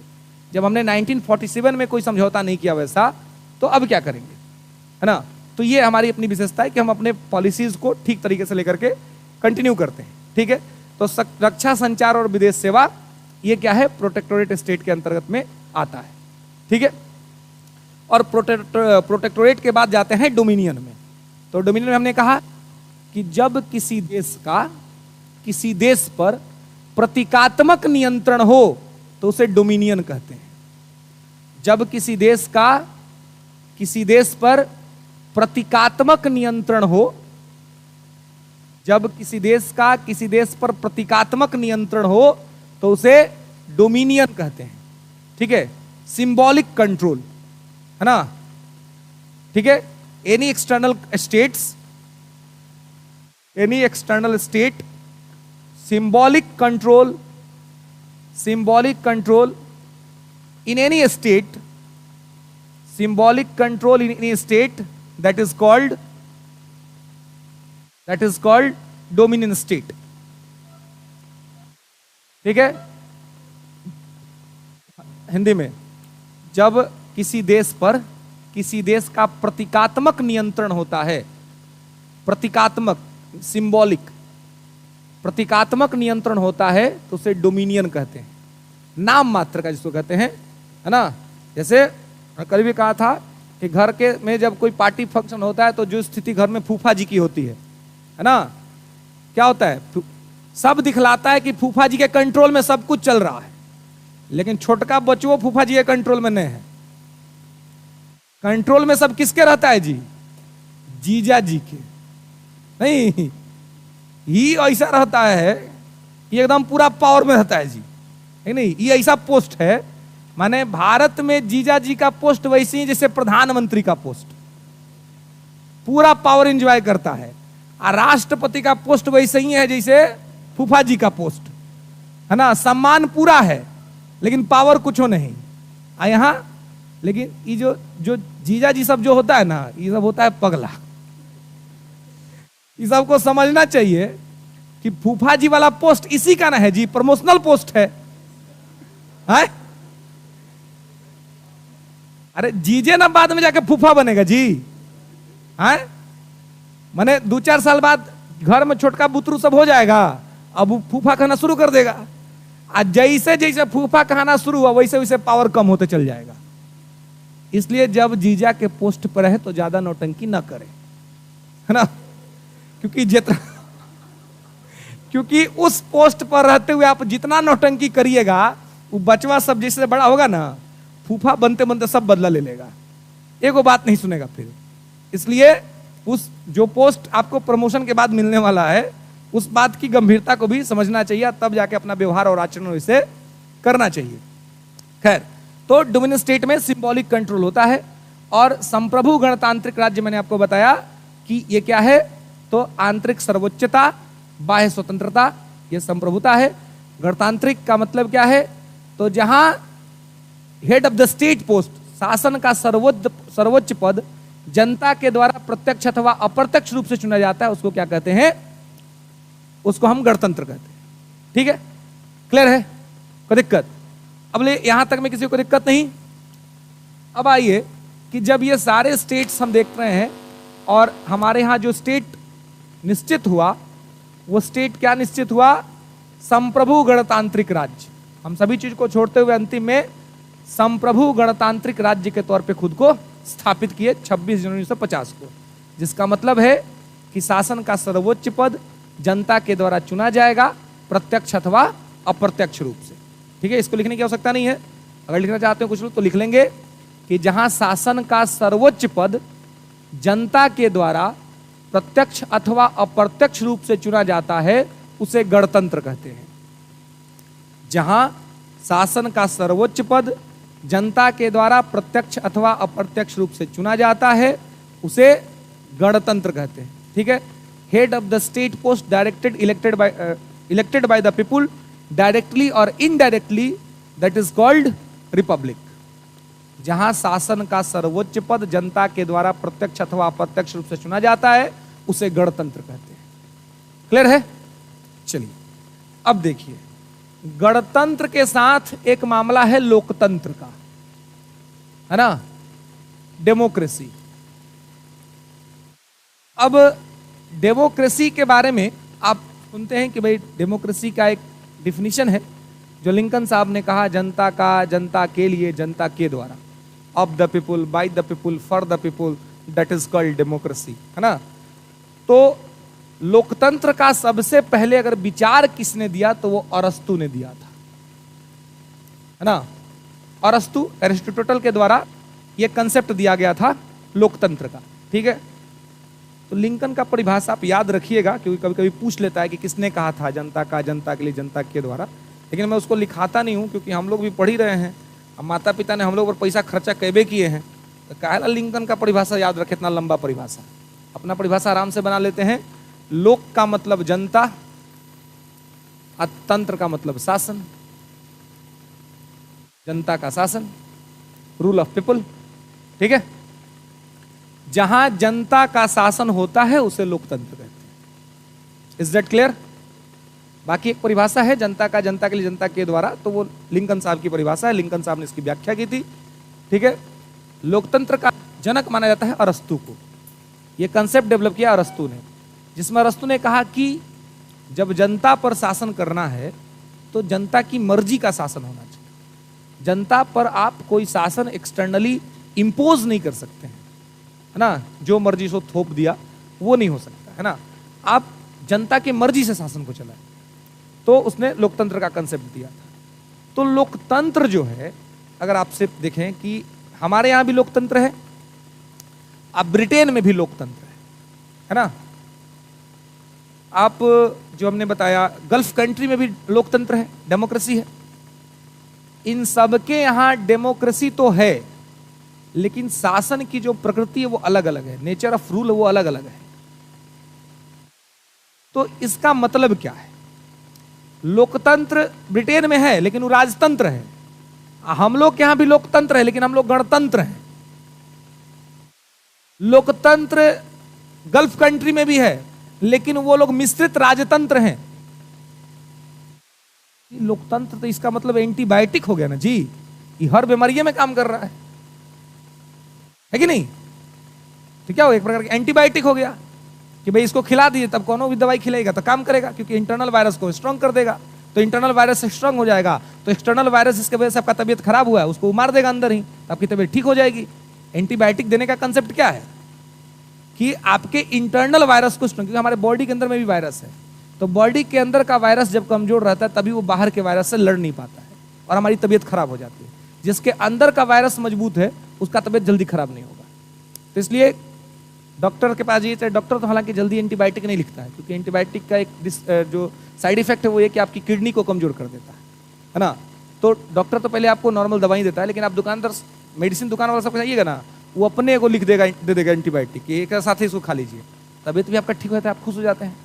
लेकिन खुश इसलिए हो जाते हैं क्योंकि ठीक हो गया, लेकिन वो लॉन्ग टर्म में आपके बॉडी को निगेटिव इंपैक्ट करता है एंटीबायोटिक्स, तो ज्यादा वो नहीं खाना चाहिए। खैर, तो लोकतंत्र यहां पर क्या है, एंटीबायोटिक जैसा ही है, हर जगह पे काम कर रहा है। तो ये शासन की कोई पद्धति नहीं है, ये शासन की विचारधारा है ना। ये क्या है, शासन की विचारधारा है। It's only the ideology of rule, it's not a system of rule. विचारधारा है, लिख लीजिएगा इस लाइन को। ये नहीं कि पहले कथा सुनबो बढ़िया से तब लिखतो पगला, ऐसे करबो तो 6 महीना लग जेतो है। पढ़ना है साथे साथे लिखना है ना। ये नहीं कि आप ले सुन ले लो की कर लो अब बोलो लिख दो, ऐसा नहीं। हाँ बिल्कुल, आप प्रयास करिए कि आपका ब्रेन और पेन दोनों साथ साथ चले, है ना। बाकी कुछ बड़ा लाइन होगा तो मैं खुद ही लिखा दूंगा आपको, ठीक है। तो लोकतंत्र क्या है, शासन की विचारधारा है, शासन की पद्धति नहीं, ठीक है। Democracy is the ideology of rule, it's not a system of rule, ठीक है। तो अब जब विचार है तो विचार तो हर जगह ना हो सकता है, इसलिए विचार ब्रिटेन में भी है, इंडिया में भी है, सऊदी अरेबिया में भी है, गल्फ कंट्री में, लेकिन हां शासन की प्रकृति अलग अलग है। अब हमारे यहां जो शासन की प्रकृति है वो गणतंत्र है, ब्रिटेन में जो शासन की प्रकृति है वो राजतंत्र है, गल्फ कंट्री में शासन की जो प्रकृति है वो मिश्रित राजतंत्र है। तो सबके यहां जो ये प्रकृति जो है, नेचर जो है शासन का वो डिफरेंट है, लेकिन जो रूल हो रहा है और जो आइडिया चल रहा है वो आइडिया लगभग लगभग सेम है लोकतंत्र का, ठीक है। तो हमारे यहां लोकतंत्र के साथ गणतंत्र है, ठीक है, और ब्रिटेन में लोकतंत्र के साथ राजतंत्र है, जिसको संवैधानिक राजतंत्र कहते हैं। अब यहां से आप एक कंक्लूजन पे पहुंच सकते हैं कि सभी गणतंत्र लोकतंत्र हो सकते हैं, लेकिन सभी लोकतंत्र गणतंत्र नहीं हो सकते हैं। जितने गणतंत्र हैं वो सब लोकतंत्र हो सकते हैं, लेकिन सभी लोकतंत्र गणतंत्र नहीं हो सकते हैं। लिख लीजिएगा,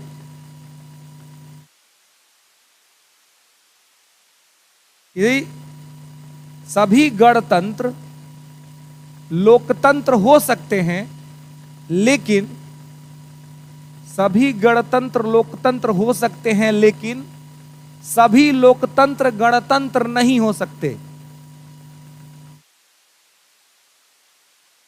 ठीक है। क्योंकि आप देखिए लोकतंत्र ब्रिटेन में तो है लेकिन वो गणतंत्र नहीं है ना, तो इसलिए गणतंत्र जो होगा वो लोकतंत्र होगा, लेकिन जो लोकतंत्र है वो गणतंत्र होगा कि नहीं इसकी कोई गारंटी नहीं है। तो इससे क्या सिद्ध होता है कि लोकतंत्र एक विचारधारा है, जबकि गणतंत्र एक शासन की पद्धति है, ठीक है। तो भारत में क्या है, गणतंत्र है ना। तो लोकतंत्र से दो तरह की पद्धति आप देख रहे हैं, है ना। लोकतंत्र विचारधारा है जो राजतंत्र में भी आप दिख रहा है, जो कि ब्रिटेन में है ना, और आपको गणतंत्र में भी दिख रहा है। अब आप राजतंत्र में तमाम देश आप देख रहे हैं, आज भी आप यूरोप के कंट्रीज को देखेंगे तो मैक्सिमम कंट्री आपको मोनार्कियल में दिख जाएंगे, ठीक है, जहां पे कॉन्स्टिट्यूशनल मोनार्की है। और आप एशिया के अंदर में गल्फ कंट्री में देखेंगे तो यहां भी राजा दिख जाएंगे, मोनार्कियल सिस्टम है, लेकिन यहां मिक्स्ड मोनार्की है, ठीक है। तो राजतंत्र में भी अभी देश बहुत सारे आपको दिख जाएंगे। गणतंत्र में आप देखेंगे तो गणतंत्र में दो तरह के शासन व्यवस्था के देश आपको दिखेंगे मुख्य तौर पे। एक दिखेगा आपको संसदीय गणतंत्र, जिसको कहते हैं पार्लियामेंट्री रिपब्लिक, संसदीय गणतंत्र, और एक आपको दिखेगा अध्यक्षात्मक गणतंत्र।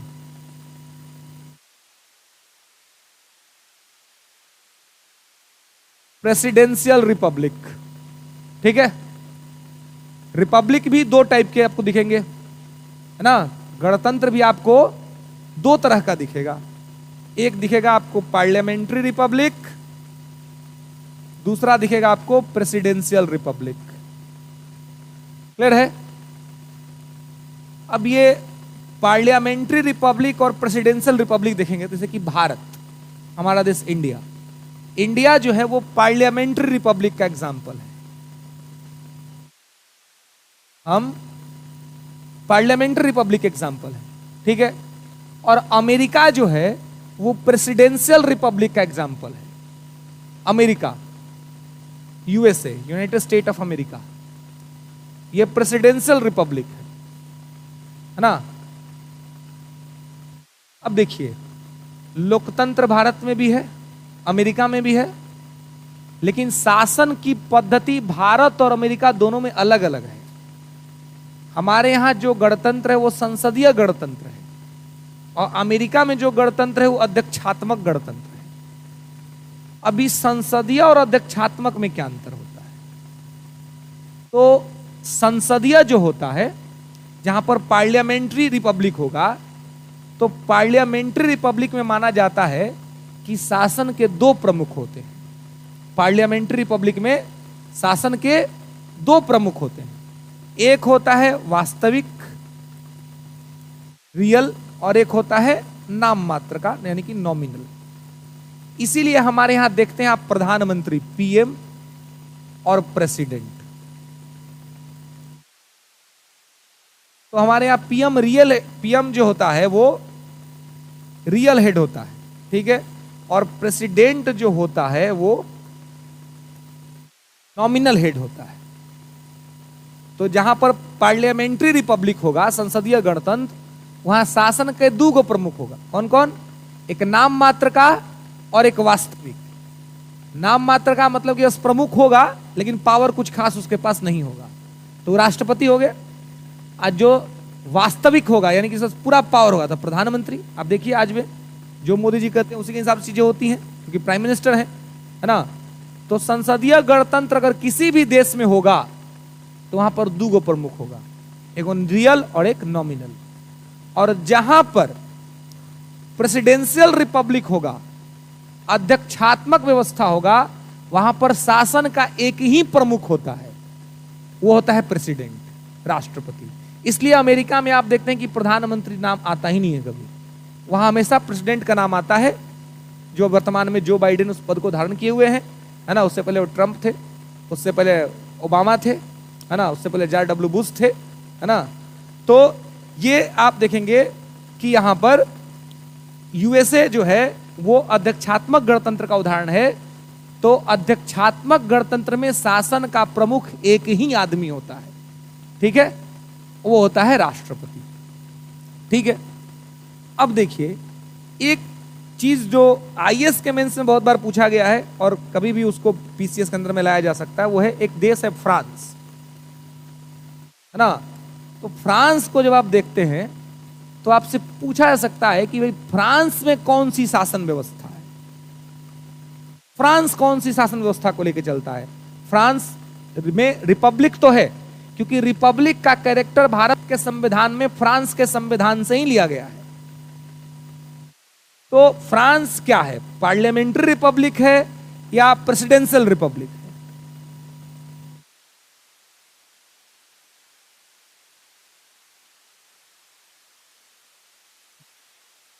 हाँ हाँ हाँ,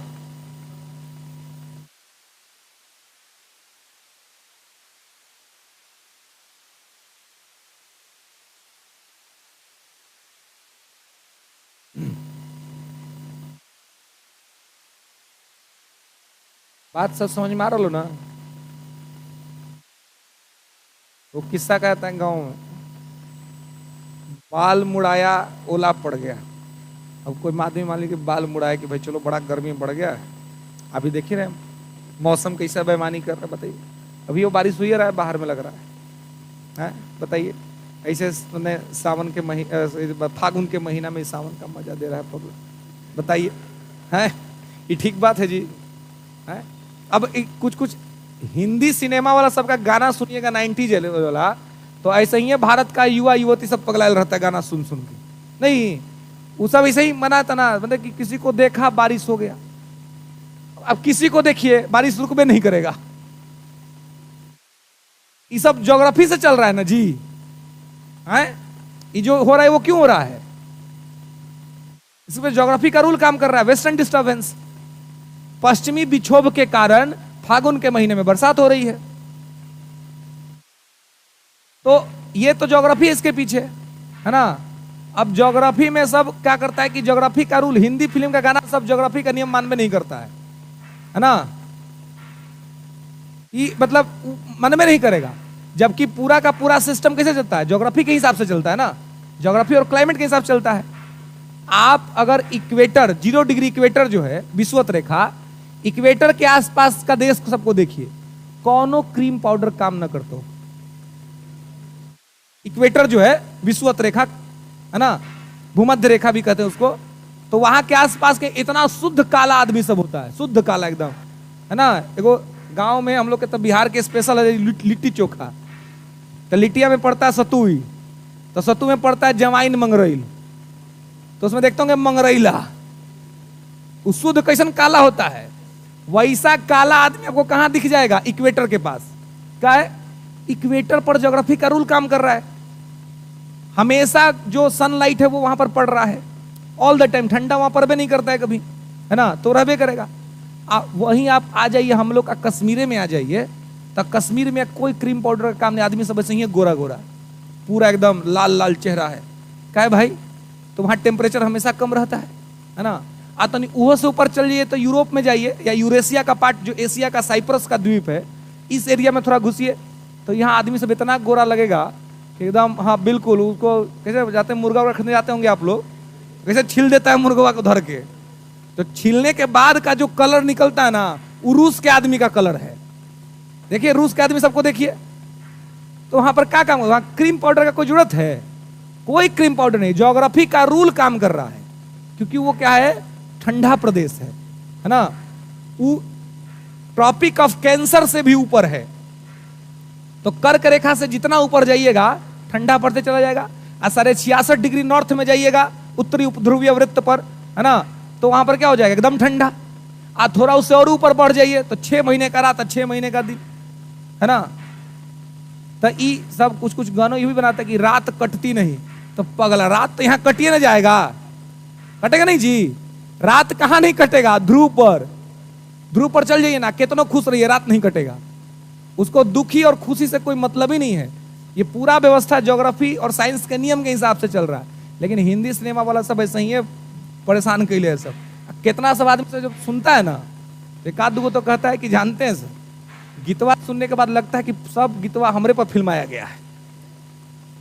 मैंने 90s वाला गीत सबको पागल कर देता है ना। वह सब में उस सब का जो है सो मैटर कनेक्ट कर जाता है, ठीक है। लेकिन वैसे कनेक्टिविटी होगा तो क्या होगा, दिक्कत हो जाएगा। फ्रांस का क्या है, तो बिल्कुल फ्रांस में जो सिस्टम है वो सेमी प्रेसिडेंशियल सिस्टम है। फ्रांस में ना तो संसदीय गणतंत्र है, ना ही अध्यक्षात्मक गणतंत्र, दोनों में से कोई नहीं है। वहां पर अर्ध अध्यक्षात्मक गणतंत्र है, सेमी प्रेसिडेंशियल रिपब्लिक। फ्रांस में क्या है, सेमी प्रेसिडेंशियल रिपब्लिक, अर्ध अध्यक्षात्मक गणतंत्र, ठीक है। अब ये अर्ध अध्यक्षात्मक का क्या मतलब है, तो अर्ध अध्यक्षात्मक में आप देखेंगे तो वहां पर भी शासन के 2 प्रमुख होते हैं, है ना। वहां पर भी क्या होता है, शासन के 2 प्रमुख होते हैं, एक होता है पीएम और एक होता है प्रेसिडेंट। वहां भी शासन के 2 प्रमुख, पीएम और प्रेसिडेंट, लेकिन अब तो वो भारत जैसा हो गया, लेकिन भारत से अंतर है क्योंकि भारत में प्रेसिडेंट के पास ज्यादा पावर नहीं रहता है। अब फ्रांस में क्या है कि फ्रांस में पावर बटा हुआ है कि जितना एक्सटर्नल काम होगा, माने कि विदेश वाला काम सब, वो सब राष्ट्रपति करेगा, और जितना इंटरनल काम होगा, सारा काम कौन करेगा? तो इंटरनल काम सब करेगा कौन? Prime minister. इंटरनल करेगा प्राइम मिनिस्टर और एक्सटर्नल करेगा प्रेसिडेंट, इसलिए वो क्या हो गया? Semi presidential. क्या? हाँ, क्यों नहीं? क्योंकि गणतंत्र नहीं है, वो रिपब्लिक नहीं है। वहां चुनाव को, वहां एक समाजवाद, एक आइडियोलॉजी है, और समाजवाद के विचारधारा पर जिस देश में शासन होता है उसको साम्यवाद कहते हैं। ठीक है, वहां देखिए चुनाव के नाम पर बस एक 15 लोग की काउंसिल काम करती है, जिस काउंसिल ने एक नोटिस निकाल दिया है कि 2035 तक शी जिनपिंग चाइना के राष्ट्रपति रहेंगे। ये कहां का रिपब्लिक है? वहां किसी का हिम्मत है कि सरकार के खिलाफ आंदोलन कर दे? फ्रांस में होता है, इंडिया में होता है, अमेरिका में होता है, रसिया भी समाजवाद का ही साम्यवादी राष्ट्र है, वहां पर भी कर लिया 2035 तक, अब व्लादिमीर पुतिन कर लिया 2036 तक, दोनों अपन अपन अपने से बढ़ा लिया है। यह सबको यहाँ इंडिया में कुछ कर दे कि ऐसा ना हो कि मोदी जी यह कर दे, मोदी जो कर दे कि जब तक जिएंगे हम ही रहेंगे। हा? चुनाव जो संपन्न होता है वो निचले स्तर पे होता है, राष्ट्राध्यक्ष के स्तर पे नहीं होता है ना? खड़े होते हैं, लेकिन जो रूलर है वो अपने आप को डिक्टेटर टाइप में रखता है। अभी अब कोई कमजोर शासक रहेगा तो करवाएगा, अब मजबूत शासक उसको नहीं करवाना है, और वहां पर कोई विरोध भी नहीं करेगा। वहां पर आप डेमोक्रेटिक राइट के लिए आंदोलन नहीं कर सकते हैं, आप करेंगे तो आपके ऊपर रोलर चलवा दिया जाएगा। जो हम लोग के यहाँ पिच बनता है तो रोलर चलता है ना, वहां पर जनता पर चलता है ना, तो कोई आवाज ही नहीं उठाता है। पूरा कोरोना वायरस वहीं से ट्रांसपोर्ट हुआ, और वो कहता है कि हमारे यहाँ 3000 आदमी मरा, बताइए, जबकि सबसे ज्यादा आदमी उसके यहाँ मरा, सबसे ज्यादा दिक्कत उसके यहाँ हुआ, लेकिन कोई न्यूज ही नहीं निकलने दिया बाहर। वहां की मीडिया भी सरकारी मीडिया है, न्यूज भी बाहर में वही आता है जो वहां की सरकार चाहती है। हम लोग सौभाग्यशाली लोग हैं कि भारत जैसे भूमि पर पैदा हुए हैं कि खुलेआम सरेआम राज्य के मुख्यमंत्री देश के प्रधानमंत्री के खिलाफ बोल देते हैं। चाइना में किसी का हिम्मत नहीं है कि अपने राष्ट्रपति के खिलाफ बोल पाए, अगर जिस दिन बोल दिया उसी दिन रात तक उसका काम हो जाएगा, है ना? बिल्कुल, मतलब ये लोग सुनते ही नहीं जनता का कुछ भी।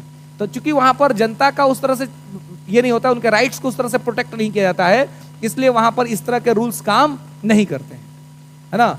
वो लोग सोशलिस्ट आइडियोलॉजी पर कम्युनिस्ट के रूप में शासन करते हैं। ठीक है, इसलिए ये सिद्धांत उनके ऊपर लागू नहीं होता है। ये सिद्धांत डेमोक्रेटिक वैल्यूज को मानने वाले और रिपब्लिक के कैरेक्टर में रहने वाले देश के ऊपर में लागू होता है। क्लियर है? तो इस प्रकार से ये व्यवस्था यहां पर चलती है। तो गणतंत्र में आपको क्लियर हो गया कि भारत में कौन सा गणतंत्र है? संसदीय गणतंत्र है। अमेरिका में कौन सा गणतंत्र है? प्रेसिडेंशियल गणतंत्र है। और फ्रांस में कौन सा गणतंत्र है? सेमी प्रेसिडेंशियल है। तीनों के सिस्टम्स क्लियर हैं, कोई दिक्कत नहीं। अब आप देखेंगे कि इन सभी व्यवस्था के साथ साथ जो है एक वर्ड जो है वो आपको हमेशा सुनने को मिलेगा, है ना, जिसमें वर्ड आएगा संघ। ठीक है, और संघ में आप देखेंगे तो आपको इंग्लिश में एक वर्ड आएगा यूनियन और एक वर्ड आएगा आपको फेडरेशन, है ना, और एक वर्ड आएगा और हिंदी में परिसंघ, है ना, जिसको इंग्लिश में कहते हैं कन्फेडरेशन, है ना। तो अब आप देखेंगे कि ये जो हिंदी में एक ही वर्ड है संघ, जैसे भारत भी संघ है और अमेरिका भी संघ है। ठीक है, भारत भी संघ है और अमेरिका भी संघ है, दोनों संघ है। लेकिन इंग्लिश में अगर आपसे पूछा जाए कि इंडिया क्या है, तो इंडिया यूनियन है और अमेरिका फेडरेशन है ना। मतलब इंग्लिश में अलग अलग वर्ड हो जाएगा, हिंदी में एक ही वर्ड है संघ। लेकिन अंतर आपको समझना पड़ेगा कि अंतर क्या है। तो इंडिया को कहा जाता है कि इंडिया यूनियन है ना, इंडिया यूनियन की कैटेगरी में आता है और अमेरिका फेडरेशन की कैटेगरी में आता है। तो भारत के संविधान का भाग 1 का आर्टिकल 1 जब आप पढ़ेंगे तो वहां पे लिखा हुआ है India that is Bharat shall be union of state, कि इंडिया अथवा भारत राज्यों का संघ होगा, ये लिखा हुआ है। तो राज्यों का संघ होगा चूंकि लिखा हुआ है, तो यहां से एक बात तो क्लियर हो गया कि इंडिया यूनियन है। अमेरिका का संविधान कहता है कि अमेरिका फेडरेशन है, ठीक है। तो अब है कि भाई ये यूनियन और फेडरेशन में डिफरेंसेस क्या है, क्या अंतर है। तो एक साधारण सा अंतर आपको जो ध्यान रखना है और याद रखना है ना, इसको कुछ वैसे लिखने की आवश्यकता नहीं पड़ेगी, लिख लीजिएगा तो ठीक है, लेकिन मुझे नहीं लगता कि उसकी आवश्यकता पड़नी चाहिए, क्योंकि मैं इस तरीके से प्रयास करता हूं कि मैं जो भी बोलूं, मैं कुछ लोकल लैंग्वेज यूज करता हूं, कुछ टर्म्स यूज करता हूं, क्योंकि मुझे पता है कि मैं अगर पूरी तरीके से कॉन्स्टिट्यूशनल वर्ड्स के साथ आपको पढ़ाऊं तो आधे घंटे के बाद मेरी बातों को सुनना आपके लिए दुभर हो जाएगा। दिक्कत क्या होगी कि शब्द इतने हार्ड आएंगे कि दिमाग लोड ही नहीं ले पाएगा। इसलिए मैं आपको एक साधारण शब्दों के साथ कन्वे करता हूं ताकि मैं जो बोल रहा हूं वो सीधे आपके दिमाग तक जाए, है ना, किताबी बात नहीं। क्योंकि एंड ऑफ द टाइम जब आप अपना मेंस लिखने जाएंगे तो मेंस के ऊपर में लिखा रहता है कि विद्यार्थी यथासंभव अपने शब्दों में उत्तर दे। आपको किसी ना तो मेरा शब्द चाहिए और ना ही किसी किताब का शब्द चाहिए, कोई शब्द आपको काम नहीं आएगा। तो इसलिए आपका समझा हुआ आपको काम आएगा। तो मेरा ड्यूटी है कि मैं चीज आपके दिमाग में डाल दूं, नोटबुक में केवल डाल दूं, इतना काम नहीं है। क्योंकि आपके दिमाग में चला जाएगा ना, तो मैं जो कह रहा हूं वो यूनिवर्सल ट्रुथ नहीं है, मैं कोई चिरंतन सत्य बात थोड़ी ना कह रहा हूं, मैं जो कह रहा हूं एक कंसेप्ट कह रहा हूं। बाकी आप समझ जाएंगे तो आप अपने शब्दों में अपना लाइन बना सकते हैं। और अगर आप अपने शब्द में अपना लाइन जिस दिन बनाना सीख गए, समझिए कि आप आधा गेम वहीं पर जीत गए। क्योंकि आपको अपने पूरे लाइन में ही आपके मेंस लिखने हैं, है ना, दूसरे के लाइन में आप अपना मेंस नहीं लिख सकते। क्लियर है। तो अगर आपसे साधारण शब्द में पूछा जाए कि यूनियन और फेडरेशन में क्या अंतर है, तो आप आराम से कह सकते हैं कि जो टूट जाए वो फेडरेशन है और जो कभी ना टूटे वो यूनियन है। जो किसी भी स्थिति में नहीं टूट सकता है वो यूनियन, और जो थोड़ा बहुत मेहनत से टूट जाए वो है फेडरेशन। अब जैसे भारत में वर्तमान में 28 स्टेट और 8 यूटी है ना, इसमें से कोई भी चाहे कि हम भारत से अलग हो जाएं तो हो ही नहीं सकता है। भारत का संविधान इनको यह विकल्प ही नहीं देता है, इनको यह अधिकार ही नहीं देता है कि आप भारत से अलग हो जाइए। इसका इनके पास पावर ही, इनका अधिकार ही नहीं है। जबकि अगर भारत सरकार चाहेगी ना तो इनका उपाय कर देगी। फॉर एग्जाम्पल आप कश्मीर को ले लीजिए, जम्मू कश्मीर। जम्मू कश्मीर कह रहा था कि हम अलग होंगे, हमको अलग, हम 370 रखेंगे, हमको अलग कर दीजिए, हम अलग रहेंगे। कुछ उसमें सेपरेटिस्ट थे, है ना, अलगाववादी, जो कह रहे थे कि हम अलग रहेंगे। तो अलग रहेंगे तो अभी जो सरकार आई यहाँ पर, जो केंद्र में सरकार चल रही थी, तो 2016-17 के अंदर में कश्मीर के अंदर में एक चुनाव हुआ था, आम चुनाव। तो अब कश्मीर में जब आम चुनाव हुआ था तो आम चुनाव के रिजल्ट कुछ इस प्रकार से आए थे कि उस रिजल्ट में कोई अकेले सरकार नहीं बना सकता था, है ना, कोई अकेले वहां पर सरकार नहीं फॉर्म कर सकता था। स्थिति ऐसी थी, जम्मू कश्मीर को अगर आप कुछ देखेंगे तो कुछ इस प्रकार से वो बनता है, जहां पे इस साइड में आप देखेंगे तो ये जो हिस्सा है वो है पीओके, सबसे ऊपर में पाकिस्तान अधिकृत कश्मीर जिसको कहते हैं, जिसको 1948 में पाकिस्तान ने ऑक्युपाई कर लिया, ठीक है। तो वह है पाकिस्तान अधिकृत कश्मीर। इसके नीचे का हिस्सा आप देखेंगे तो यह है कश्मीर। पीओके के नीचे क्या है, कश्मीर है। और कश्मीर के नीचे आप देखेंगे तो जम्मू है। कश्मीर के नीचे क्या है, जम्मू। इसी को मिला के कहते हैं जम्मू कश्मीर, ठीक है। और इधर जो आप देख रहे हैं ये हिस्सा, ये अक्साई चीन ऊपर में, और उसके बाद लेह लद्दाख, ठीक है। इसके बाद आप देखेंगे तो यहां पर क्या है, ये लेह लद्दाख है, ठीक है, जो हमारे पास है। तो इस प्रकार से कश्मीर की क्या थी, स्थिति थी। तो जब इस प्रकार से कश्मीर का स्थिति था, तो जब कश्मीर में जब चुनाव हुआ, तो चुनाव होने के बाद जब रिजल्ट्स आए थे तो कश्मीर में पहले से 370 लागू था, पहले से ही, जो जम्मू कश्मीर को भारत के अन्य राज्यों से एक अलग स्टेटस देता था। हम लोग चाहकर भी पहले 2019 से पहले, जब तक ये खत्म नहीं हुआ था, हम जम्मू कश्मीर जमीन नहीं ले सकते थे, है ना। तो उनको अलग स्थिति थी। वहां की सरकार का कार्यकाल 6 वर्ष का होता था, जबकि अन्य राज्यों में सरकार चुनी जाती है तो 5 वर्ष के लिए चुनी जाती है, कश्मीर में 6 वर्ष। मतलब कश्मीर की स्थिति भारत की स्थिति से एकदम भिन्न थी, लेकिन कश्मीर भारत का हिस्सा था, ठीक है। तो वहां के कुछ अलगाववादी ये डिमांड कर रहे थे कि हम भारत से अलग हो जाएंगे। सरकार 370 प्रयास खत्म करने का प्रयास कर रही थी, लेकिन हो नहीं रहा था, क्योंकि 370 को खत्म करने के लिए जो नियम था वो ये था कि जम्मू कश्मीर की विधानसभा जिस दिन अपने बहुमत से ये प्रस्ताव पारित करेगी कि हम चाहते हैं कि हमारे यहां से धारा 370 खत्म हो जाए, तब ही राष्ट्रपति के आदेश के बाद से संसद से ये काम करके इसको खत्म किया जा सकेगा। तो कश्मीर में ऐसी कभी कोई सरकार बनती ही नहीं जो ये डिमांड करती, क्योंकि कश्मीर की जो स्थानीय पार्टियां हैं वो कभी नहीं चाहती कि 370 खत्म हो। तो ये खत्म कैसे हुआ, इसको भी यहां पे समझ लीजिए कि मैटर क्या हुआ कि यहां पर 2016-17 में जो चुनाव हुआ, तो चुनाव के बाद जब चुनाव के रिजल्ट्स आए तो 2 पार्टियों को के विधायक जीते, एक पीडीपी और एक बीजेपी। बाकी लोग के भी जीते थे लेकिन बहुत कम। सरकार बनाने की स्थिति में यही 2 लोग थे, लेकिन अकेले दोनों में से कोई नहीं बना सकता था। बीजेपी जीत गई कहां, जम्मू में। बीजेपी जम्मू में जीती, जहां पर थोड़ी हिंदू संख्या ज्यादा है, तो बीजेपी जीत गई, यहां पर पोलराइजेशन हो गया। और यहां पर मुस्लिम की संख्या ज्यादा है, तो यहां पर पीडीपी जीत गई, महबूबा मुफ्ती की पार्टी। अब क्या हुआ कि दोनों में से कोई अकेले सरकार चला ही नहीं सकते थे, तो हुआ कि दोनों गठबंधन कर ले। तो अपनी पूरी आइडियोलॉजी को पीछे छोड़ते हुए दोनों पार्टियां जो एक दूसरे की दूर विरोधी थी, दोनों ने अपनी आइडियोलॉजी को पीछे छोड़ करके एक समझौता कर लिया और कॉमन मिनिमम प्रोग्राम तय हुआ और कहा गया कि हम दोनों मिलकर सरकार बनाते हैं। 6 साल का कार्यकाल है, 3 साल मुख्यमंत्री हम रहेंगे, 3 साल मुख्यमंत्री आपके पार्टी का कोई रहेगा। ये इनका कॉमन मिनिमम प्रोग्राम निश्चित हुआ और सरकार बन गई। सरकार बनी तो पीडीपी की जो अध्यक्षा थी महबूबा मुफ्ती, उन्होंने कहा कि पहला 3 साल मुख्यमंत्री हम रहेंगे। बीजेपी ने कहा कि ठीक है आप रह लो, कोई दिक्कत नहीं है। तो महबूबा मुफ्ती मुख्यमंत्री बन गई और चला ली सरकार, 3 साल चलाया। जब 3 साल धीरे धीरे नजदीक होने लगा तो अब बीजेपी ने प्रेशर किया कि भाई अब तो मीटिंग करो, अब मीटिंग करके अब हमारे यहां से मुख्यमंत्री बनाओ। लेकिन जब इनका टर्म आया तो महबूबा मुफ्ती ने क्या कर दिया, ब्रेकअप कर लिया। महबूबा ने क्या किया, धोखा दे दिया, बेवफाई कर दी। अब भाई कहीं पर भी जब बेवफाई होगा तब ब्रेकअप है ना होगा। बेवफाई के बाद आप लटकल चल रहे हैं पीछे पीछे ना, हम रहबे करबो, तो इसका मतलब कि आप उच्च कोटि के निर्लज आदमी हैं,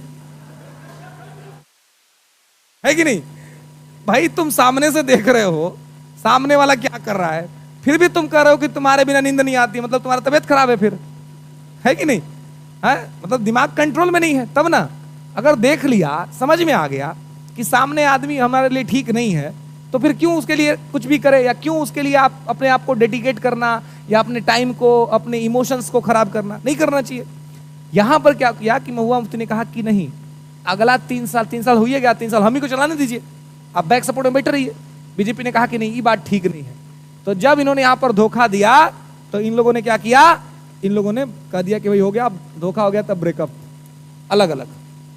अब ब्रेकअप हो गया, तो जब ब्रेकअप होता है तो क्या होता है, ठुकरा के मेरा प्यार इंतकाम देखेगी तू, है ना। तो अब इंतकाम कौन दिखाएगा, बीजेपी। उन्होंने कहा कि मैडम आपने हमको मुख्यमंत्री नहीं बनने दिया ना, ऐसा करेंगे कि जीवन में कभी मुख्यमंत्री बनने के लायक नहीं छोड़ेंगे। तो इन्होंने क्या किया, अब कहा कि ठीक है, अब ब्रेकअप हो गया। अब इन्होंने क्या किया, केंद्र में इनकी सरकार थी, तो इन्होंने राज्य में जब कोई भी सरकार बनाने की स्थिति में ना हो, तो अकॉर्डिंग टू आर्टिकल 355 355 कहता है कि राज्य में जब संवैधानिक तंत्र विफल हो जाए तो राज्य का राज्यपाल राष्ट्रपति से सिफारिश कर सकता है, राष्ट्रपति शासन का, है ना। तो इन्होंने जम्मू कश्मीर के राज्यपाल से कहा कि आप राष्ट्रपति को लेटर भेजिए कि हमारे यहाँ राष्ट्रपति शासन लगा दे। तो लेटर गया, वहां से राष्ट्रपति शासन लग गया। 370 होने के वजह से जम्मू कश्मीर में राष्ट्रपति शासन को राज्यपाल शासन ही कहा जाता था। अब राज्यपाल शासन लग गया जम्मू कश्मीर में। अब जब राज्यपाल शासन लग गया तो विपक्ष की पार्टियां डिमांड करने लगी कि भाई चुनाव कराओ, अब है ना, फिर से चुनाव हो। लेकिन इनके मन में था कि भाई इंतकाम लेना है, कलेक्टर बन के जिला में पहुंचना है, तब आरती शुक्ला को फंसाना है केस में, है ना। तब आरती शुक्ला को अपने ही चैम्बर में लाना है कि बोलो क्या की तुम, ताकि उसको एहसास हो कि गलती हुआ था उधर, वही किया ना। तूने क्या कर सकते भाई, है ना। ये देखिए यसर यसर कोई मैटर हो गया है काजी, ये ज्यादा यसर यसर को है। तो अब क्या हुआ कि इन्होंने निश्चित किया कि भाई अपने को क्या करना है, रिवेंज लेना है, खत्म करना है 370 को। तो कैसे खत्म करें, अब देखिए दिमाग क्या लगाया। ये इसलिए भी आपको जानना जरूरी है क्योंकि ये मेंस में आपसे पूछ सकता है, क्योंकि अभी 1-1.5 महीना पहले सुप्रीम कोर्ट का निर्णय आया है इस मैटर पर। 2019 में ये सारा काम हुआ था, लेकिन 19 में इस मुद्दा को लोग लेके चले गए थे कोर्ट में कि जिस तरीके से खत्म हुआ क्या वो संवैधानिक था अथवा नहीं। तो समझिए कि खत्म कैसे हुआ। तो जब राज्यपाल शासन कश्मीर में लग गया तो अब बीजेपी ने सोचा कि अब खत्म कैसे करें। तो नियम यह था कि जम्मू कश्मीर की विधानसभा जब तक कोई ऐसा प्रपोजल पास करके राष्ट्रपति को नहीं भेजेगी तब तक 370 खत्म ही नहीं होगा। दिक्कत यह था कि जम्मू कश्मीर के विधानसभा में ना कभी बीजेपी को बहुमत आता, ना कभी कांग्रेस को बहुमत आता। तो इन दोनों को तो कभी बहुमत आता नहीं। और वहां की जो पार्टियां हैं, एक पीडीपी और एक एनसीपी, इन दोनों में से कोई नहीं चाहता कि वहां से 370 खत्म हो। तो इसलिए उपाय था कि भाई यहीं पर कुछ कर लिया जाए, क्योंकि सेंटर में भी बीजेपी का शासन था। तो इन्होंने क्या किया, इन्होंने कहा कि जब आप विधानमंडल में आपको पढ़ाऊंगा तो विधानमंडल में होता है विधानसभा, विधान परिषद और राज्यपाल। तो इन्होंने कहा कि चूंकि विधानसभा अभी नहीं है कश्मीर में, तो हम ये मान रहे हैं कि कश्मीर का राज्यपाल ही वहां का विधानसभा है। इसलिए कश्मीर का राज्यपाल जो है वो एक लेटर लिख दे राष्ट्रपति को। तो राज्यपाल भी बीजेपी का, यहां राष्ट्रपति भी बीजेपी का, दोनों का अपना आदमी। अब महबूबा मुफ्ती देख रही है कि की भेलू ये हम का कर दिए यार, ये तो हमारे उपाय कर रहा है सब।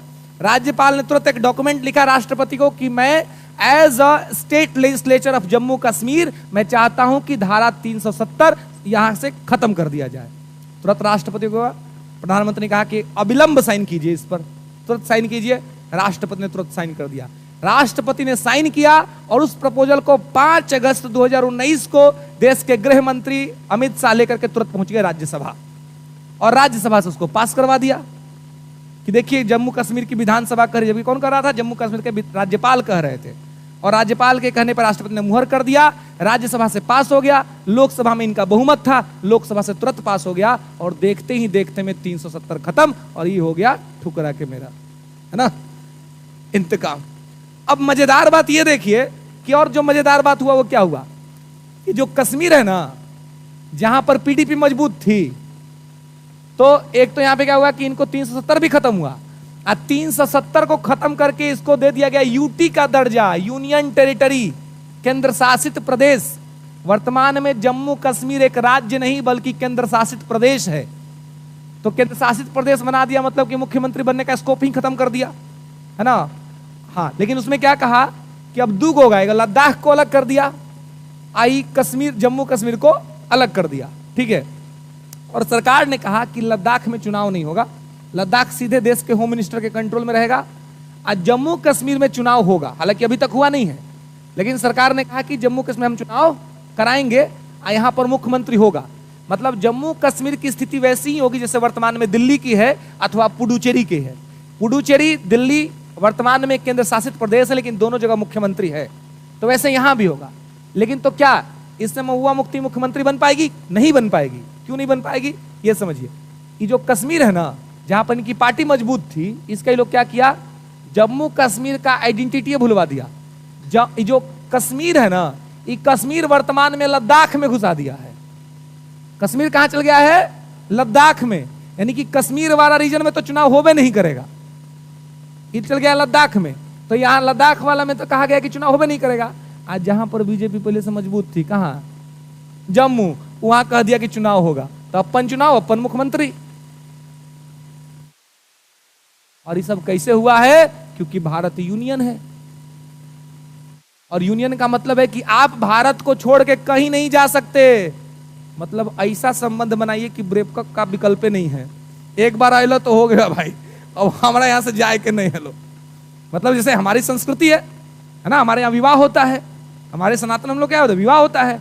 और विवाह में एक बार जब आदमी फेरा ले लेता है शादी के बंधन में, तो 7 जन्मों के लिए बंध जाता है। वही हमारा यूनियन है। यहाँ ब्रेकअप नहीं हो तो भले मार झगड़ा सब हो तो, है ना, भले भले पीटा पीटी हो जाए तो, लेकिन तलाक वाला विकल्प नहीं। आप सुने जी, हम लोग के गांव घर परिवार इस तरह में आज तक किसी का तलाक हुआ है? आज तक नहीं हुआ है। लेकिन झगड़ा होते हुए तो हमने देखा है।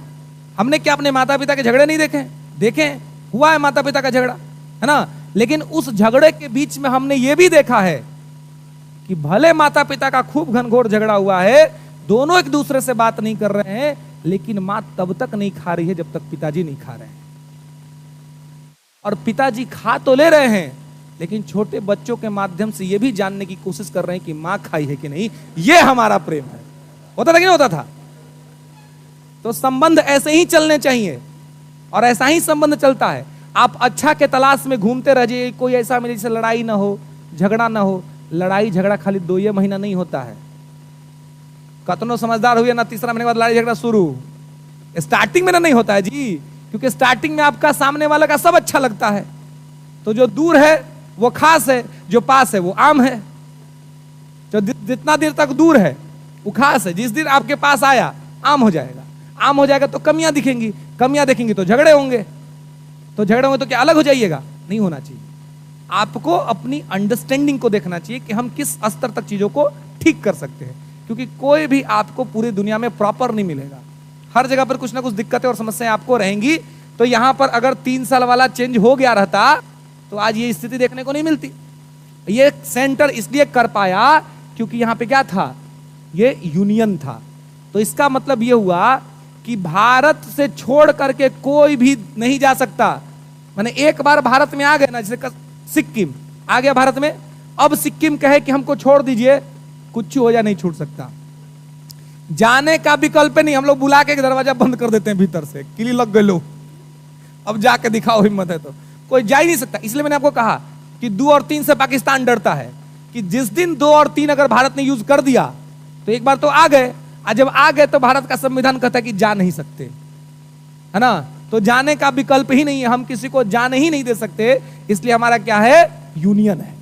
ठीक है, तो यूनियन कभी टूट नहीं सकता है ना। तो लेकिन अगर भारत सरकार चाहेगी तो किसी राज्य को केंद्र शासित प्रदेश बना सकती है, लेकिन कोई राज्य चाह के भी भारत से अलग नहीं हो सकता। आज अगर केंद्र की सरकार ये डिसाइड कर ले कि हमको बिहार को यूटी बना देना, तो बना देगी। लेकिन बिहार अगर चाह ले कि हम अलग हो जाए तो नहीं अलग हो सकता है। तो भारत का संविधान ऐसा क्यों बना? क्योंकि भारत के संविधान बनाने वाले लोग बहुत ही दूरदर्शी थे। वो जानते थे कि अगर हम ऐसा संविधान बना दिए ना तो एगो भारत में पता नहीं कितना भारत बन जाएगा। अब जैसे सबको प्रधानमंत्री बनने का मन करता है, तो प्रधानमंत्री तो बन नहीं पाएगा, तो अपन राज्य के अलग करके कह देता कि हम प्रधानमंत्री हो गए। कहता कि नहीं कह देता? इसलिए अलग होने का विकल्प ही नहीं है, रहना है आपको भारत के साथ। तो जो कभी ना टूटे वो है यूनियन।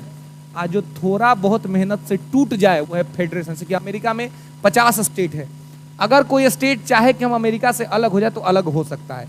इनका बीच एक समझौता होता है, तो समझौता तोड़ करके वो स्टेट अलग हो सकता है और अपना अलग देश बना सकता है। हमारे यहाँ ऐसा नहीं हो सकता है। तो जो टूट सकता है वो फेडरेशन है, आज जो नहीं टूटेगा वो यूनियन है। एक होता है कन्फेडरेशन। वर्तमान में कन्फेडरेशन का उदाहरण तो कोई नहीं है, लेकिन एक टाइम पर यूएसएसआर इसका एग्जाम्पल हुआ करता था, है ना। यूएसएसआर इसीलिए तो टूट गया, कन्फेडरेशन था। तो कन्फेडरेशन में क्या होता है? तो कन्फेडरेशन कभी भी टूट सकता है, कभी भी टूट सकता है। कन्फेडरेशन में कोई ट्रीटी नहीं होती है, कोई एग्रीमेंट नहीं होता है। जब जिसका मन वैसे वो अलग हो सकता है। इसीलिए आसानी से सोवियत संघ जो है सो क्या हो गया? टूट गया, बिखर गया, है ना। समझ रहे क्या? मराठा भाई वो तो राजतंत्र का जमाना था, उसको यहां पे कहां लेके आएंगे? वो तो मोनार्कियल था ना उस समय। हम लोग रिपब्लिक में बात कर रहे हैं। हाँ जी, क्या यूरोपियन यूनियन को आप कन्फेडरेशन बोल सकते हैं, लेकिन उनमें तमाम तरह के समझौते हुए पड़े हुए, ठीक है। लेकिन कन्फेडरेशन का जो रूल होता है उसमें कोई समझौता वैसा उस तरह का नहीं रहता है, आसानी से लोग अलग हो सकते हैं, ठीक है। अगर आप ब्रिटेन ब्रेक्सिट से अलग हुआ, उनके यहाँ ब्रेक्सिट कराया गया और ब्रेक्सिट से वो वहां से वो अलग हो गया। तो जहां पर थोड़ा बहुत लचीलापन है, फ्लेक्सिबिलिटी है और आसानी से कोई अलग हो सकता है वो कन्फेडरेशन। जहां पर समझौता तोड़ना पड़ेगा, उससे अलग होना पड़ेगा वो फेडरेशन। आज जहां कभी अलग होना ही क्या विकल्प ही ना हो, वो है यूनियन। इसका अगर आप प्रैक्टिकल एग्जांपल अगर मैं देखूं तो मैं आपको बताता हूं कि इसे आप देखें तो 3 तरह का घर है। मान लीजिए एक घर है भूकंपरोधी, है ना, एपी सेंटर, हाइपो सेंटर दोनों बन जाए एक ही जगह पर, है ना। ज्योग्राफी में आप पढ़ेंगे एपी सेंटर, है ना, धरती पर जहां पर भूकंप का पहले अनुभव होता है वो एपी सेंटर होता है, और धरातल के अंदर जहां से निकलती एनर्जी वो हाइपो सेंटर होता है। तो अगर कहीं वो भी बन जाए, एपी सेंटर हाइपो सेंटर बन जाए, तब भी बिल्डिंग ना गिरे, तो ये किसका एग्जाम्पल हो जाएगा? यूनियन का। और एक मकान ऐसा है कि अगर थोड़ा तीव्रता से थोड़ा मजबूत झटका मारे तो घर गिर सकता है, तो किसका एग्जाम्पल हो गया? एक है कि हल्का फुल्का आंधियों चले तो लेके उड़ा के ले जाए, तो क्या है? तो वो है कन्फेडरेशन। यानी कि ई जो है वो भूकंपरोधी मकान का उदाहरण है। यूनियन कभी टूटेगा नहीं, कभी गिरेगा नहीं, कभी बसेगा नहीं, है ना। ई जो है कि थोड़ा बहुत आप हथौड़ा छेमी का प्रयोग कर ले तो टूट जाएगा, ठीक है। ई जो है ये गांव का इंदिरा आवास है। देखते हैं इंदिरा आवास का घर सब कैसे बनाता है, ऐसा ही ईंटा गिरवा के सजवा देगा, ऊपर से करकट लगवा देगा, वह पड़ोसी आके रात में वहां खिड़की बना देगा, सब कार्यक्रम देखेगा। नहीं, अरे अब उसमें सीमेंट बालू लगबे नहीं किया है तो ईंटवा चुरा नहीं लेगा जी। गांव में कैसे ईंटा सब चोरी करता है, तो सब साज दिया कर दिया। तो क्यों? क्योंकि इसमें कोई लगा ही नहीं, कुछ लगता तब ना ये बचता जी, नहीं निकलता। तो जो मजबूत नहीं है वो परिसंघ है, जो थोड़ा मजबूत है वो फेडरेशन है, और जो पूरा मजबूत है कभी टूट ही नहीं सकता, कभी गिर ही नहीं सकता, वो यूनियन है। क्लियर है? तो यूनियन, फेडरेशन और कन्फेडरेशन में कोई दिक्कत? लोकतंत्र क्या है? मोनार्की और गणतंत्र में संसदीय गणतंत्र, अध्यक्षात्मक गणतंत्र और अर्धअध्यक्षात्मक गणतंत्र में कोई दिक्कत नहीं ना। और बाकी उसके पहले जो कंसिडर, किसी में कोई दिक्कत हो तो पूछिए। कोई दिक्कत नहीं है? चलिए ठीक है, फिर मिलते हैं नेक्स्ट क्लास में, ठीक है। बारिश हो रहा है इसलिए मैंने कंटिन्यू कर दिया, लेकिन अभी छोड़ देता हूं, आप लोग भी बहुत देर से पढ़ रहे हैं। चलिए ठीक है, मिलते हैं फिर नेक्स्ट क्लास में।